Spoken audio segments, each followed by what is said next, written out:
ಎಲ್ಲರಿಗೂ ನಮಸ್ಕಾರ. ಸ್ಪರ್ಧಾ ಅಶ್ವಮೇಧ ಪ್ರಚಲಿತ ಘಟನೆಗಳ ಮಾಸಪತ್ರಿಕೆಯ ಕ್ಷಿಪ್ರ ಅವಲೋಕನಕ್ಕೆ ತಮ್ಮೆಲ್ಲರಿಗೂ ಸ್ವಾಗತ. ಸ್ಪರ್ಧಾ ಅಶ್ವಮೇಧ ಒಂದು ಕನ್ನಡ ಮಾಸಪತ್ರಿಕೆ ಆಗಿದ್ದು, ಇದರ ಪ್ರಧಾನ ಸಂಪಾದಕರು ಬಂದು ಪವಿತ್ರ ಶಿವಕುಮಾರ್ ಮೇಡಮ್ ಅವರಾಗಿದ್ದಾರೆ. ಇನ್ನು ನೀವು ಸಂಪಾದಕ ಮಂಡಳಿಯನ್ನು ನೋಡ್ಬೋದು. ರಿಪ್ಪನ್ಪೇಟೆ ನವೀನ್ ಅವರು ಆಗಿದ್ದಾರೆ, ಸಂದೇಶ್ MS, ನಿಖಿಲ್ ತೀರ್ಥಳ್ಳಿ. ಈ ರೀತಿಯಾದಂತಹ ಕ್ವಾಲಿಟಿ ಆಗಿರುವಂತಹ ವರ್ಕನ್ನು ಇವರು ಮಾಡಿದ್ದಾರೆ. ಇದು ನಮ್ಮ ಅಚೀವರ್ಸ್.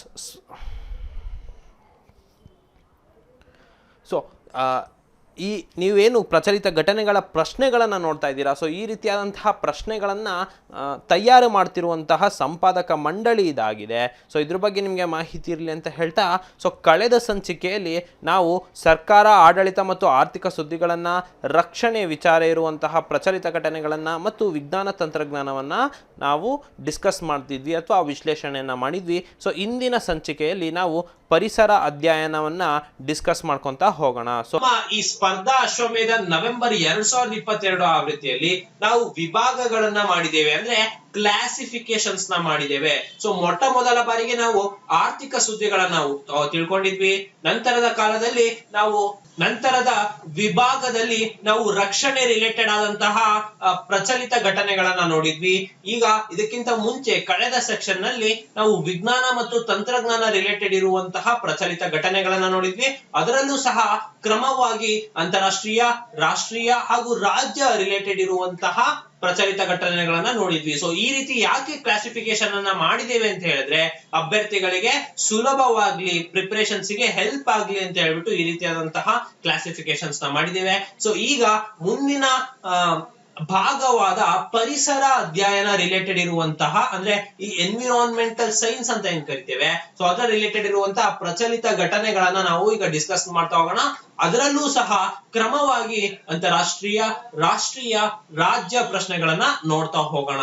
ಮೊದಲನೇ ಪ್ರಶ್ನೆಗೆ ಹೋಗೋಣ. ಪರಿಸರ ಅಧ್ಯಯನದಲ್ಲಿ ಸುದ್ದಿಯಲ್ಲಿ ಕಂಡು ಬಂದ ಕಾರ್ಬನ್ ಕ್ಯಾಲ್ಕುಲೇಟರ್ ವೈಶಿಷ್ಟ್ಯ ಯಾವ ಕಂಪನಿಗೆ ಸಂಬಂಧಿಸಿದೆ? Carbon calculator feature which was seen recently in news is associated with which company ಅಂತ ಹೇಳ್ಬಿಟ್ಟು ನಮ್ಮ ಆಯ್ಕೆಗಳನ್ನ ನೋಡೋಣ.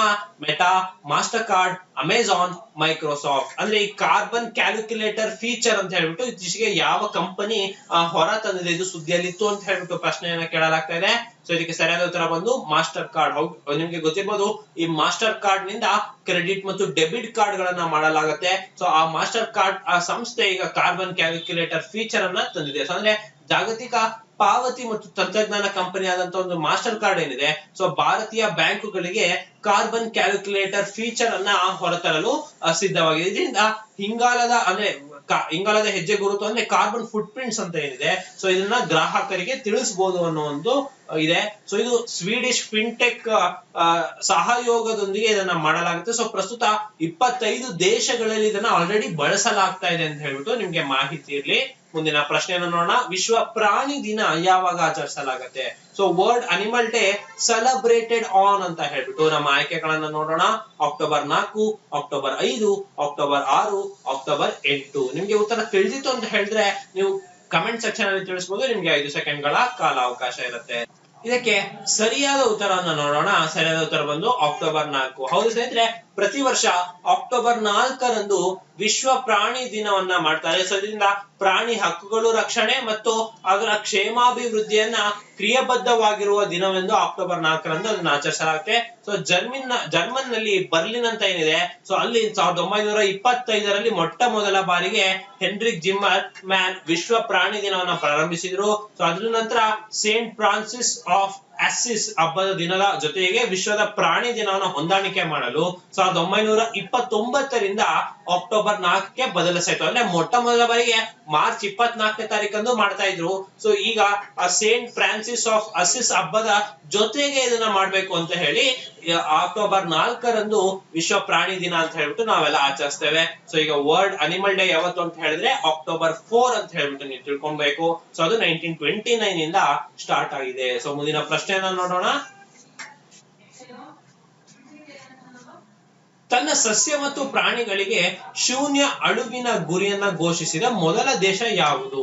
ಅಂದ್ರೆ which is the first country to announce zero extinction target for its plants and animals? Bharat, Australia, America, China. ಅಂದ್ರೆ ತನ್ನ ಸಸ್ಯ ಮತ್ತೆ ಪ್ರಾಣಿಗಳಿಗೆ ಅಂದ್ರೆ ತಮ್ಮ ದೇಶದಲ್ಲಿ ಬೆಳೆಯುವಂತಹ ಸಸ್ಯಗಳಾಗಿರ್ಬೋದು ಅಥವಾ ಇರುವಂತಹ ಪ್ರಾಣಿಗಳಾಗಿರ್ಬೋದು ಅವರ ಅಳುವಿನ ಗುರಿಯನ್ನು ಶೂನ್ಯಕ್ಕೆ ಇಳಿಸಲಾಗಿದೆ. ಅಂದ್ರೆ ಯಾವುದು ಕೂಡ ಎಕ್ಸ್ಟಿಂಕ್ಟ್ ಆಗೋ ಹಾಗಿಲ್ಲ, ಆ ರೀತಿ ನಾವು ನೋಡ್ಕೊಳ್ತೀವಿ ಅಂತ ಹೇಳ್ಬಿಟ್ಟು ಯಾವ ದೇಶ ಘೋಷಿಸಿದೆ ಅಂತ ಹೇಳ್ಬಿಟ್ಟು ಅದಕ್ಕೆ ಸರಿಯಾದ ಉತ್ತರ ಬಂದು ಆಸ್ಟ್ರೇಲಿಯಾ. ಸೊ ಹೌದು ಸ್ನೇಹಿತರೆ, ಆಸ್ಟ್ರೇಲಿಯಾ ಸರ್ಕಾರವು ವಿವಿಧ ಜೀವ ಪ್ರಭೇದಗಳಿಗೆ ಅಳಿವನ್ನ ತಡೆಯಲು ಈ ರೀತಿಯಾದಂತಹ ಒಂದು ಯೋಜನೆ ಮಾಡಿದೆ. ಅಂದ್ರೆ ವಿಶ್ವದ ಸಸ್ತನಿ ಅಳವಿನ ರಾಜಧಾನಿ ಎಂದೇ ಘೋಷಿಸಿದೆ. ಅಂದ್ರೆ ಇದು ಆಸ್ಟ್ರೇಲಿಯಾ ಏನಿದೆ, ಸೊ ಅದು ವರ್ಲ್ಡ್ ನ ಮ್ಯಾಮಲ್ ನ ಅಳಿವಿನ ರಾಜಧಾನಿ ಅಂತ ಹೇಳ್ಬಿಟ್ಟು ಕರ್ಸ್ಕೊಳ್ತಾ ಇತ್ತು. ಸೊ ವಿಶ್ವದಲ್ಲಿ ಅತಿ ಹೆಚ್ಚು ಅಳಿವಿನ ನಿದರ್ಶನಗಳು ಆಸ್ಟ್ರೇಲಿಯಾ ಹೊಂದಿದೆ. ಸೊ ಸ್ಟೇಟ್ ಆಫ್ ಎನ್ವಿರಾನ್ಮೆಂಟ್ ವರದಿಯನ್ನ ನೀಡಿದೆ. ಸೊ ಇದ್ರ ಪ್ರಕಾರ ಏನು ಅಂತ ಹೇಳಿದ್ರೆ, ಈಗ ಆಸ್ಟ್ರೇಲಿಯಾ ದೇಶದವರು ಮೊಟ್ಟ ಮೊದಲ ದೇಶ ಝೀರೋ ಎಕ್ಸ್ಟಿಂಕ್ಷನ್ ಟಾರ್ಗೆಟ್ ಅನ್ನ ಇಟ್ಕೊಂಡಿರುವಂತದ್ದು. ಸೊ ಇದ್ರ ಬಗ್ಗೆ ನಿಮ್ಗೆ ತಿಳಿದಿರ್ಲಿ. ಸೊ ಅಲ್ಲಿ ಕೋಲಾ ಸಂಬಂಧಿಸಿದ ಕೋಲಾ ಬೇರ್ ಅಂತ ಹೇಳ್ಬಿಟ್ಟು ನೀವು ಕೇಳಿರ್ತೀರಾ, ಕೋಲಾ ಬೇರ್ ಅಂತ ಕರೀತಾರೆ. ಸೊ ಅದು ಅದಕ್ಕೆ ಅಳಿವಿಗೆ ಅಂಚಿದೆ. ಸೊ ಈ ರೀತಿ 110 ಅಪಾಯದಲ್ಲಿರುವ ಪ್ರಾಣಿ ಮತ್ತೆ ಸಸ್ಯಗಳನ್ನ ಸಂರಕ್ಷಿಸಲು ಈ ರೀತಿಯಾದಂತಹ ಒಂದು ಯೋಜನೆಯನ್ನ ಮಾಡಿದೆ ಅಂತ ಹೇಳ್ತಾ ಮುಂದಿನ ಪ್ರಶ್ನೆಯನ್ನ ನೋಡೋಣ. ಇತ್ತೀಚೆಗೆ ಉದ್ಘಾಟನೆಗೊಂಡ ಕ್ರಿಮಿಯನ್ ಸೇತುವೆಯನ್ನು ಯಾವ ಜಲಸಂಧಿ ಅಡ್ಡಿಯಾಗಿ ನಿರ್ಮಿಸಲಾಗಿದೆ? So the Crimean bridge that was inaugurated recently is built across which straight ಅಂತ ಹೇಳ್ಬಿಟ್ಟು. ಸೊ ನಿಮ್ಗೆ ಈ ಸ್ಟ್ರೇಟ್ ಅನ್ನೋದನ್ನ ನೀವು ಕೇಳಿರ್ತೀರಾ. ನಿಮ್ಗೆ ನೀವು ಇತಿಹಾಸವನ್ನ ಓದಿದ್ರಿ ಅಂದ್ರೆ ಈ ಮಲಾಕಾ ಸ್ಟ್ರೇಟ್ ಅನ್ನೋದೇನಿತ್ತು, ಇದು ಬಹಳ ಸ್ಟ್ರಾಟಜಿಕ್ ಪಾಯಿಂಟ್ ಆಗಿತ್ತು. ಸೊ ಸ್ಟ್ರೇಟ್ ಅಂದ್ರೆ ಏನು ಅಂತ ಹೇಳಿದ್ರೆ, ಈ ಜಲಸಂಧಿಗಳು ಏನಿದೆ ಇದು ಬಹಳ ಪ್ರಮುಖವಾಗಿರತ್ತೆ. ಒಂದು ಎಕಾನಮಿಯನ್ನ ಬೆಳೆಸ್ಲಿಕ್ಕೆ ಆಗಿರ್ಬೋದು ಅಥವಾ ಹಡಗುಗಳಿಗೆ ಓಡಾಡ್ಲಿಕ್ಕೆ ಆಗಿರ್ಬೋದು. ಸೊ ಈ ರೀತಿಯಾದಂತಹ ಜಲಸಂಧಿಗಳು ಬಹಳ ಪ್ರಮುಖ ಪಾತ್ರ ವಹಿಸತ್ತೆ. ಸೊ ಈಗ ಅದು ಈ ಕ್ರಿಮಿಯನ್ ಬ್ರಿಡ್ಜ್ ಅಂತ ಹೇಳ್ಬಿಟ್ಟು ಒಂದು ಏನ್ ಕಟ್ಟಲಾಗಿದೆ ಅಥವಾ ನಿರ್ಮಿಸಲಾಗಿದೆ, ಸೊ ಇದು ಯಾವ ಜಲಸಂಧಿ ಅಡ್ಡೆಯಾಗಿ ನಿರ್ಮಿಸಲಾಗಿದೆ ಅಂತ ಹೇಳ್ಬಿಟ್ಟು ಕೆರ್ಚ್ ಜಲಸಂಧಿ, ಗೋಲ್ಡನ್ ಗೇಟ್ ಜಲಸಂಧಿ, ಬ್ರುಕ್ಲಿನ್ ಜಲಸಂಧಿ, ಗೇಟ್ ಶೆಡ್ ಮಿಲೇನಿಯಂ ಜಲಸಂಧಿ ಅಂತ ಹೇಳ್ಬಿಟ್ಟು. ಸೊ ನಿಮ್ಗೆ ಸರಿಯಾದ ಉತ್ತರ ತಿಳಿದಿತ್ತು ಅಂತ ಹೇಳಿದ್ರೆ ನೀವು ತಿಳಿಸಬಹುದು. ಇದಕ್ಕೆ ಸರಿಯಾದ ಉತ್ತರ ಬಂದು ಕೆರ್ಚ್ ಜಲಸಂಧಿ ಆಗಿರುತ್ತೆ. ಸೊ ಇದ್ರ ಬಗ್ಗೆ ನಿಮ್ಗೆ ತಿಳಿದಿರ್ಲಿ ಅಂತ ಹೇಳ್ತಾ ಮುಂದಿನ ಪ್ರಶ್ನೆಯನ್ನ ನೋಡೋಣ. ಸಿತ್ರಾಂಗ್ ಚಂಡಮಾರುತ ಎಲ್ಲಿ ಉಂಟಾಗಿದೆ? ಸಿತ್ರಾಂಗ್ ಸೈಕ್ಲೋನ್ ಫಾರ್ಮ್ ಇನ್ ಅಂತ ಹೇಳ್ಬಿಟ್ಟು ಪೆಸಿಫಿಕ್ ಸಾಗರ, ಕೆಂಪು ಸಮುದ್ರ, ಉತ್ತರ ಅಂಡಮಾನ್ ಸಮುದ್ರ, ಮೆಡಿಟರೇನಿಯನ್ ಸಮುದ್ರ. ಸೊ ನಿಮ್ಗೆ ಗೊತ್ತಿರ್ಬೋದು ಈ ರೀತಿಯಾದಂತಹ ಸೈಕ್ಲೋನ್ಸ್ ಆಗಿರ್ಬೋದು ಅಥವಾ ಟೈಫೂನ್ ಆಗಿರ್ಬೋದು, ಸೊ ಹಲವಾರು ಕಡೆ ಬರುತ್ತೆ. ಸೊ ಅದಕ್ಕೆ ಹೆಸರನ್ನ ಏನಿಟ್ಟಿದ್ದಾರೆ ಮತ್ತು ಎಲ್ಲಿ ಬಂತು ಅಂತ ಹೇಳ್ಬಿಟ್ಟು, ಸೊ ಇದು ಎಲ್ಲಿ ಉಂಟಾಗಿದೆ ಅಂತ ಹೇಳ್ಬಿಟ್ಟು ಪ್ರಶ್ನೆಯನ್ನ ಕೇಳಲಾಗ್ತಿದೆ. ನಿಮ್ಗೆ ಉತ್ತರ ತಿಳಿದಿತ್ತು ಅಂತ ಹೇಳಿದ್ರೆ ನೀವು ಕಮೆಂಟ್ ಸೆಕ್ಷನ್ ಅಲ್ಲಿ ತಿಳಿಸಬಹುದು. ಇದಕ್ಕೆ ಸರಿಯಾದ ಉತ್ತರವನ್ನು ನೋಡೋಣ. ಉತ್ತರ ಅಂಡಮಾನ್ ಸಮುದ್ರ. ಹೌದು ಸ್ನೇಹಿತರೆ, ಉತ್ತರ ಅಂಡಮಾನ್ ಸಮುದ್ರದಲ್ಲಿ ಕಡಿಮೆ ಒತ್ತಡದ ಪ್ರದೇಶದ ತೀವ್ರಗೊಂಡು ಅಕ್ಟೋಬರ್ 24ರಂದು ಪಶ್ಚಿಮ ಬಂಗಾಳದ ಕರಾವಳಿಗೆ ಸಿತ್ರಾನ್ ಅಂತ ಹೇಳ್ಬಿಟ್ಟು ಒಂದು ಚಂಡಮಾರುತ ಅಪ್ಪಳಿಸಿತ್ತು. ಸೊ ಈ ಚಂಡಮಾರುತ ಥಾಯ್ಲೆಂಡ್ ದೇಶವು ಸಿತ್ರಾಂಗ್ ಅಂತ ಹೆಸರು ಕೊಟ್ಟಿದೆ. ಸೊ ಇದು ಬಾಂಗ್ಲಾದೇಶ ಕರಾವಳಿಗೆ ಅಪ್ಪಳಿಸಿದ್ದು. ಸೊ ವಿಪರೀತ ಹಾನಿಯನ್ನ ಇದು ಮಾಡಿದೆ. ಸೊ ಭಾರತದಲ್ಲಿ ಪಶ್ಚಿಮ ಬಂಗಾಳ, ವೆಸ್ಟ್ ಬೆಂಗಾಲ್ ಏನಿದೆ, ಸೊ ಈ ರಾಜ್ಯಕ್ಕೆ ಕೂಡ ಇದು ಸಿತ್ರಾಂಗ್ ಚಂಡಮಾರುತ ಅಪ್ಪಳಿಸಿದೆ ಅಂತ ಹೇಳ್ಬಿಟ್ಟು. ಸೊ ಈ ರೀತಿಯಾದಂತ ನೀವು ಚಂಡಮಾರುತದ ಬಗ್ಗೆ ಯಾವ ದೇಶ ಹೆಸರು ಕೊಟ್ಟಿದೆ ಮತ್ತೆ ಇದಕ್ಕೆ ಏನಂತ ಹೆಸರನ್ನ ಇಟ್ಟಿದ್ದಾರೆ ಮತ್ತು ಎಲ್ಲಿ ಬಂತು ಅಂತ ಈ ರೀತಿಯಾದ ಪ್ರಶ್ನೆಗಳನ್ನು ನೀವು ತಿಳ್ಕೊಳ್ಬೇಕಾಗತ್ತೆ. ಸೊ ಈ ರೀತಿಯಾದ ಕರೆಂಟ್ ಅಫೇರ್ಸ್ ನಿಮಗೆ ಕೇಳ್ತು ಅಂತ ಹೇಳಿದ್ರೆ ನೀವು ಇದನ್ನ ಪ್ರಬಲರಾಗಿ ಇದನ್ನ ಉತ್ತರಿಸಬಹುದು. ಸೊ ಮುಂದಿನ ಪ್ರಶ್ನೆ ನೋಡೋಣ. ಯಾವ ದೇಶದಲ್ಲಿ ಬಾಲ್ಟಿಕ್ ನೈಸರ್ಗಿಕ ಅನಿಲ ಪೈಪ್ಲೈನ್ ಅನ್ನ ತೆರೆಯಲಾಗಿದೆ? In which country Baltic pipe natural gas pipeline has been opened? Option A ದಕ್ಷಿಣ Korea, B Russia, C Bharat, D Poland. ಈ ಬಾಲ್ಟಿಕ್ ಪೈಪ್ ಲೈನ್ ಅಂತ ಹೇಳ್ಬಿಟ್ಟು ನ್ಯಾಚುರಲ್ ಗ್ಯಾಸ್ ಪೈಪ್ ಲೈನ್ ಅಂತ.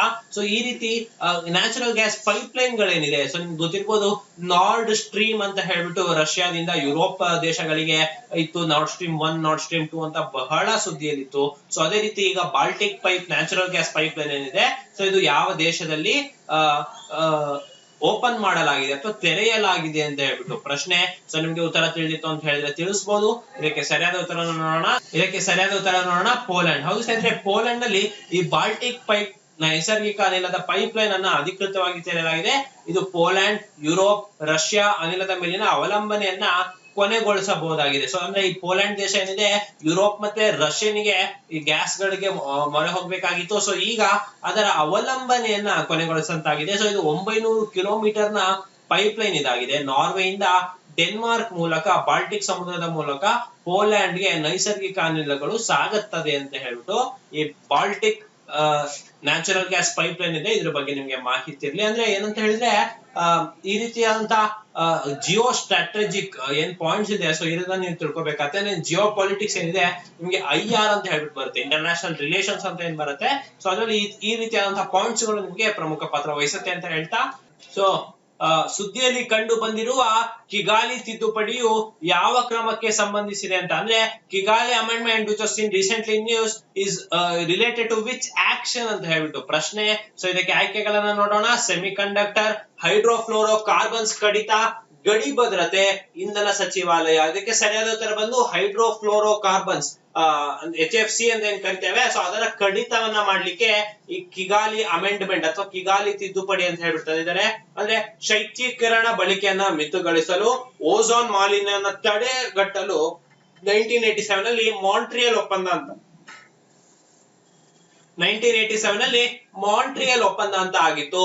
ಸೊ ಅದಕ್ಕೆ ಇತ್ತೀಚೆಗೆ ಒಂದು ತಿದ್ದುಪಡಿಯನ್ನ ಮಾಡಿದ್ದಾರೆ. ಸೊ ಅದ್ರಲ್ಲಿ ಏನಂದ್ರೆ HFC ಕಾರ್ಬನ್ಸ್ ಉತ್ಪಾದನೆ ಮತ್ತೆ ಬಳಕೆಯನ್ನ ಕಡಿಮೆ ಮಾಡ್ಬೇಕು ಅಂತ ಹೇಳ್ಬಿಟ್ಟು ಈ ತಿದ್ದುಪಡಿಯನ್ನ ಸೇರಿಸಲಾಗಿದೆ. ಅಂದ್ರೆ ನಿಮ್ಗೆ ಗೊತ್ತಿರ್ಬೋದು, ಈಗ ಭೂಮಿಯ ಸುತ್ತ ಓಝೋನ್ ಲೇಯರ್ ಅನ್ನೋದೊಂದಿದೆ, O3 ಅಂತ ಹೇಳ್ಬಿಟ್ಟು ಕರಿತೀವಿ. ಸೊ ಇದರಿಂದ ನಮ್ಮ ಭೂಮಿಯ ಮೇಲೆ ಬೀಳ್ತಿರುವಂತಹ UV ಅಥವಾ ಅಲ್ಟ್ರಾ ವೈಲೆಟ್ ರೇಡಿಯೇಷನ್ಸ್ ಏನಾಗಿರ್ಬೋದು ಅಥವಾ ಹೈ ಇಂಟೆನ್ಸಿಟಿ ಇನ್ಫ್ರಾರೆಡ್ ರೇಡಿಯೇಷನ್ಸ್ ಏನಾಗಿರ್ಬೋದು, ಸೊ ಅದರ ಪ್ರಭಾವ ಕಮ್ಮಿ ಆಗತ್ತೆ. ಸೊ ಅದರಿಂದ ಭೂಮಿಯಲ್ಲಿರುವಂತಹ ಜೀವಿಗಳಿಗೆ ರಕ್ಷಣೆಯನ್ನ ಒದಗಿಸುತ್ತೆ ಈ ಓಝೋನ್ ಲೇಯರ್. ಆದ್ರೆ ಇತ್ತೀಚೆಗೆ ಬಳಸ್ತಿರುವಂತಹ ರೆಫ್ರಿಜರೇಷನ್ ಟೆಕ್ನಾಲಜಿ ಏನಿದೆ, ಸೊ ಅದರಲ್ಲಿ ನಿಮ್ಗೆ AC ಆಗಿರ್ಬೋದು, ಏರ್ ಕೂಲರ್ ಆಗಿರ್ಬೋದು ಅಥವಾ ಫ್ರಿಡ್ಜ್ ಆಗಿರ್ಬೋದು, ರೆಫ್ರಿಜರೇಟರ್ ಆಗಿರ್ಬೋದು, ಇದರಲ್ಲಿ ಹೈಡ್ರೋಫ್ಲೋರೋ ಕಾರ್ಬನ್ಸ್ ಅಂದ್ರೆ ಏನು ಬಿಡುಗಡೆ ಆಗತ್ತೆ ಅಥವಾ ಸೂಸುವಿಕೆ ಆಗತ್ತೆ. ಸೊ ಇದರಿಂದ ಓಝೋನ್ ಲೇಯರ್ ನಲ್ಲಿ ತೂತುಗಳು ಆಗ್ತಾ ಇದೆ, ಅಂದ್ರೆ ಡಿಪ್ಲೀಷನ್ ಆಗ್ತಾ ಇದೆ. ಸೊ ಇದರಿಂದ ನಮಗೆ UV ರೇಸ್ ನೇರವಾಗಿ ಭೂಮಿ ಮೇಲೆ ಬೀಳ್ತಾ ಇದೆ, ಇಲ್ಲಿರುವಂತಹ ಜೀವಿಗಳಿಗೆ ಬಹಳ ತೊಂದರೆಗಳಾಗುತ್ತೆ. ಸೊ ಹಾಗಾಗೇನೆ 1987 ನಲ್ಲಿ ಮಾಂಟ್ರಿಯಲ್ ಒಪ್ಪಂದ ಅಂತ ಮಾಡಲಾಗಿತ್ತು.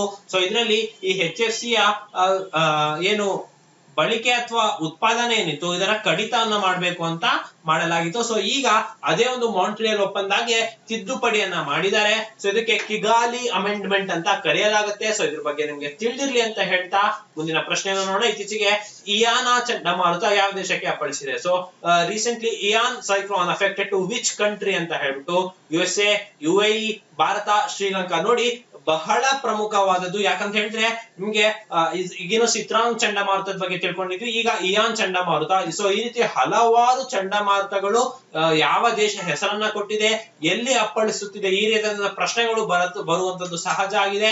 ಸೊ ಹಾಗಾಗಿ ಇದ್ರ ಬಗ್ಗೆ ನಿಮ್ಗೆ ಮಾಹಿತಿ ಇರ್ಲಿ, ಇದ್ರ ಬಗ್ಗೆ ತಿಳಿದಿತ್ತು ಅಂತ ಹೇಳಿದ್ರೆ ನೀವು ಕಮೆಂಟ್ ಸೆಕ್ಷನ್ ಅಲ್ಲಿ ತಿಳಿಸಬಹುದು. ಇದಕ್ಕೆ ಸರಿಯಾದ ಉತ್ತರ ನೋಡೋಣ, USA. ಹೌದು ಸ್ನೇಹಿತರೆ, ಈ ಫ್ಲೋರಿಡಾ ಅನ್ನೋದೇನಿದೆ, ಸೊ ಮತ್ತೆ USA ಒಂದು ಸೈಮನ್ ಐಲ್ಯಾಂಡ್, ಕ್ಯೂಬಾ, ಜಮೈಕಾ ಈ ರೀತಿ ದೇಶಗಳಿಗೆ ಈ ಇಯಾನ್ ಸೈಕ್ಲಾನ್ಸ್ ಅಫೆಕ್ಟ್ ಮಾಡಲಿದೆ. ಸೊ ನೀವು ನ್ಯೂಸ್ ಪೇಪರ್ ಡೈಲಿ ಫಾಲೋ ಮಾಡೋದಾಗಿತ್ತು ಅಂತ ಹೇಳಿದ್ರೆ ಸೊ ನೀವು ಇದನ್ನೆಲ್ಲ ನೀವು ನೋಡ್ಬೋದಿತ್ತು. ಸೊ ಆದ್ರೆ ಸ್ಪರ್ಧಾ ಅಶ್ವಮೇಧ ನವೆಂಬರ್ 2022 ಆವೃತ್ತಿಯಲ್ಲಿ ಇದನ್ನ ನಿಮ್ಗೆ ನೀಡಲಾಗಿದೆ ಅಂತ ಹೇಳ್ಬಿಟ್ಟು. ಸೊ ಇದು ಪಶ್ಚಿಮ ಆಫ್ರಿಕಾ ಕರಾವಳಿಯಿಂದ ಮಧ್ಯ ಉಷ್ಣವಲಯ ಅಟ್ಲಾಂಟಿಕ್ ಏನಿದೆ ಸೊ ಮೂಲಕ ಈ ವಿಂಡ್ವರ್ಡ್ ದ್ವೀಪಗಳ ಕಡೆಗೆ ಈ ಚಂಡಮಾರುತ ಚಲಿಸುತ್ತಾ ಇದೆ ಅಂತ ಹೇಳ್ಬಿಟ್ಟು ನಿಮ್ಗೆ ತಿಳಿದಿರ್ಲಿ. ಮುಂದಿನ ಪ್ರಶ್ನೆ ನೋಡೋಣ. 2022ರಲ್ಲಿ ಅಮೆರಿಕ ಭಾರತದ ಸ್ಟ್ರಾಟಜಿಕ್ ಕ್ಲೀನ್ ಎನರ್ಜಿ ಪಾಲುದಾರಿಕೆ USISCEP ಸಚಿವರ ಸಂವಾದ ಆತಿಥೇಯ ನಗರ ಯಾವುದು? So which is the host of ministerial dialogue of US India strategic clean energy partnership USISCEP in 2022 ಅಂತ ಹೇಳ್ಬಿಟ್ಟು.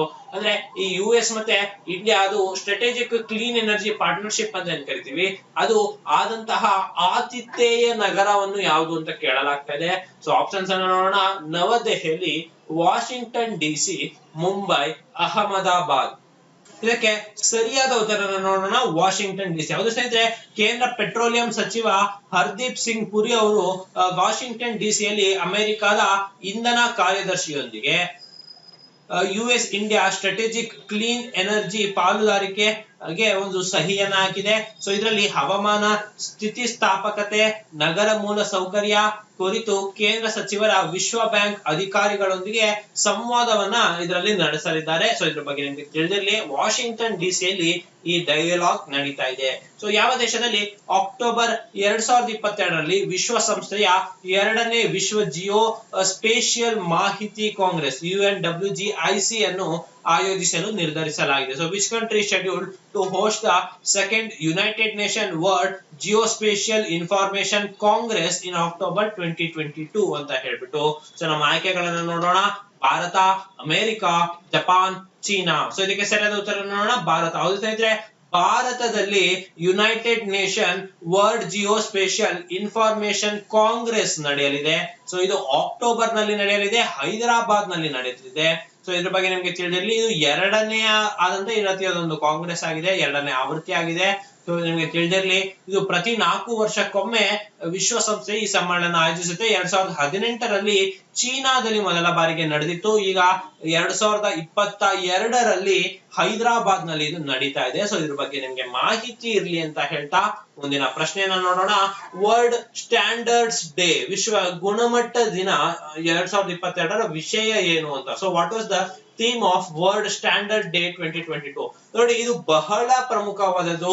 ಒಂದು ದಿನ ಇರುತ್ತೆ, ಆ ದಿನಕ್ಕೆ ಒಂದು ವಿಶೇಷತೆ ಇರುತ್ತೆ, ಆ ವಿಶೇಷತೆಗೆ ಒಂದು ಥೀಮ್ ಕೂಡ ಇರುತ್ತೆ. ಸೊ ಪ್ರತಿ ವರ್ಷ ಈ ರೀತಿ ಪ್ರತಿ ದಿನವೂ ಸಹ ಒಂದೇನಾದ್ರೂ ವಿಶೇಷತೆ ಇರುತ್ತೆ. ಸೊ ಇದ್ರ ಬಗ್ಗೆ ನೀವು ತಿಳ್ಕೊಂಡಿತ್ತು ಅಂತ ಹೇಳಿದ್ರೆ ನಿಮ್ಗೆ ಪ್ರಚಲಿತ ಘಟನೆಯಲ್ಲಿ ಪ್ರಶ್ನೆ ಬಂದಾಗ ನೀವು ಉತ್ತರಿಸಬಹುದಾಗುತ್ತೆ. ಸೊ ಈಗ ವರ್ಲ್ಡ್ ಸ್ಟ್ಯಾಂಡರ್ಡ್ಸ್ ಡೇ 2022 ಇದೆ. ಸೊ ಇದು ಯಾವತ್ತು ಅಂತ ಕೇಳ್ತಾ ಇಲ್ಲ, ಆದ್ರೆ ಅದರ ಥೀಮ್ ಏನು ಅಂತ ಕೇಳಲಾಗ್ತಾ ಇದೆ. ಸೊ ಅದಕ್ಕೆ ಆಯ್ಕೆಗಳನ್ನ ನೋಡೋಣ. ಯುದ್ಧಗಳಲ್ಲಿ ಮಾನವ ಕುಲ ಮತ್ತು ಮಾನವೀಯತೆ, ಮಿಷನ್ ಗ್ರೀನ್ ಪ್ಲಾನೆಟ್, ಉತ್ತಮ ಪ್ರಪಂಚಕ್ಕಾಗಿ ಹಂಚಿಕೆಯ ದೃಷ್ಟಿ ಅಂತ ಹೇಳ್ಬಿಟ್ಟು. ಇದಕ್ಕೆ ಸರಿಯಾದ ಉತ್ತರ ಬಂದು ಉತ್ತಮ ಪ್ರಪಂಚಕ್ಕಾಗಿ ಹಂಚಿಕೆಯ ದೃಷ್ಟಿ ಅಂತ ಹೇಳ್ಬಿಟ್ಟು. ಅಂದ್ರೆ ಇಂಟರ್ನ್ಯಾಷನಲ್ ಆರ್ಗನೈಸೇಷನ್ ಫಾರ್ ಸ್ಟ್ಯಾಂಡರ್ಡೈಸೇಷನ್ ಏನಿದೆ, ಸೊ ಇವರು ಪ್ರತಿ ವರ್ಷ ಗುಣಮಟ್ಟದ ದಿನ ಅಂತ ಹೇಳ್ಬಿಟ್ಟು ಆಚರಿಸಲಾಗುತ್ತೆ. ಅಂದ್ರೆ ವರ್ಲ್ಡ್ ಸ್ಟ್ಯಾಂಡರ್ಡ್ ಡೇ ಅಂತ ಆಚರಿಸಲಾಗುತ್ತೆ.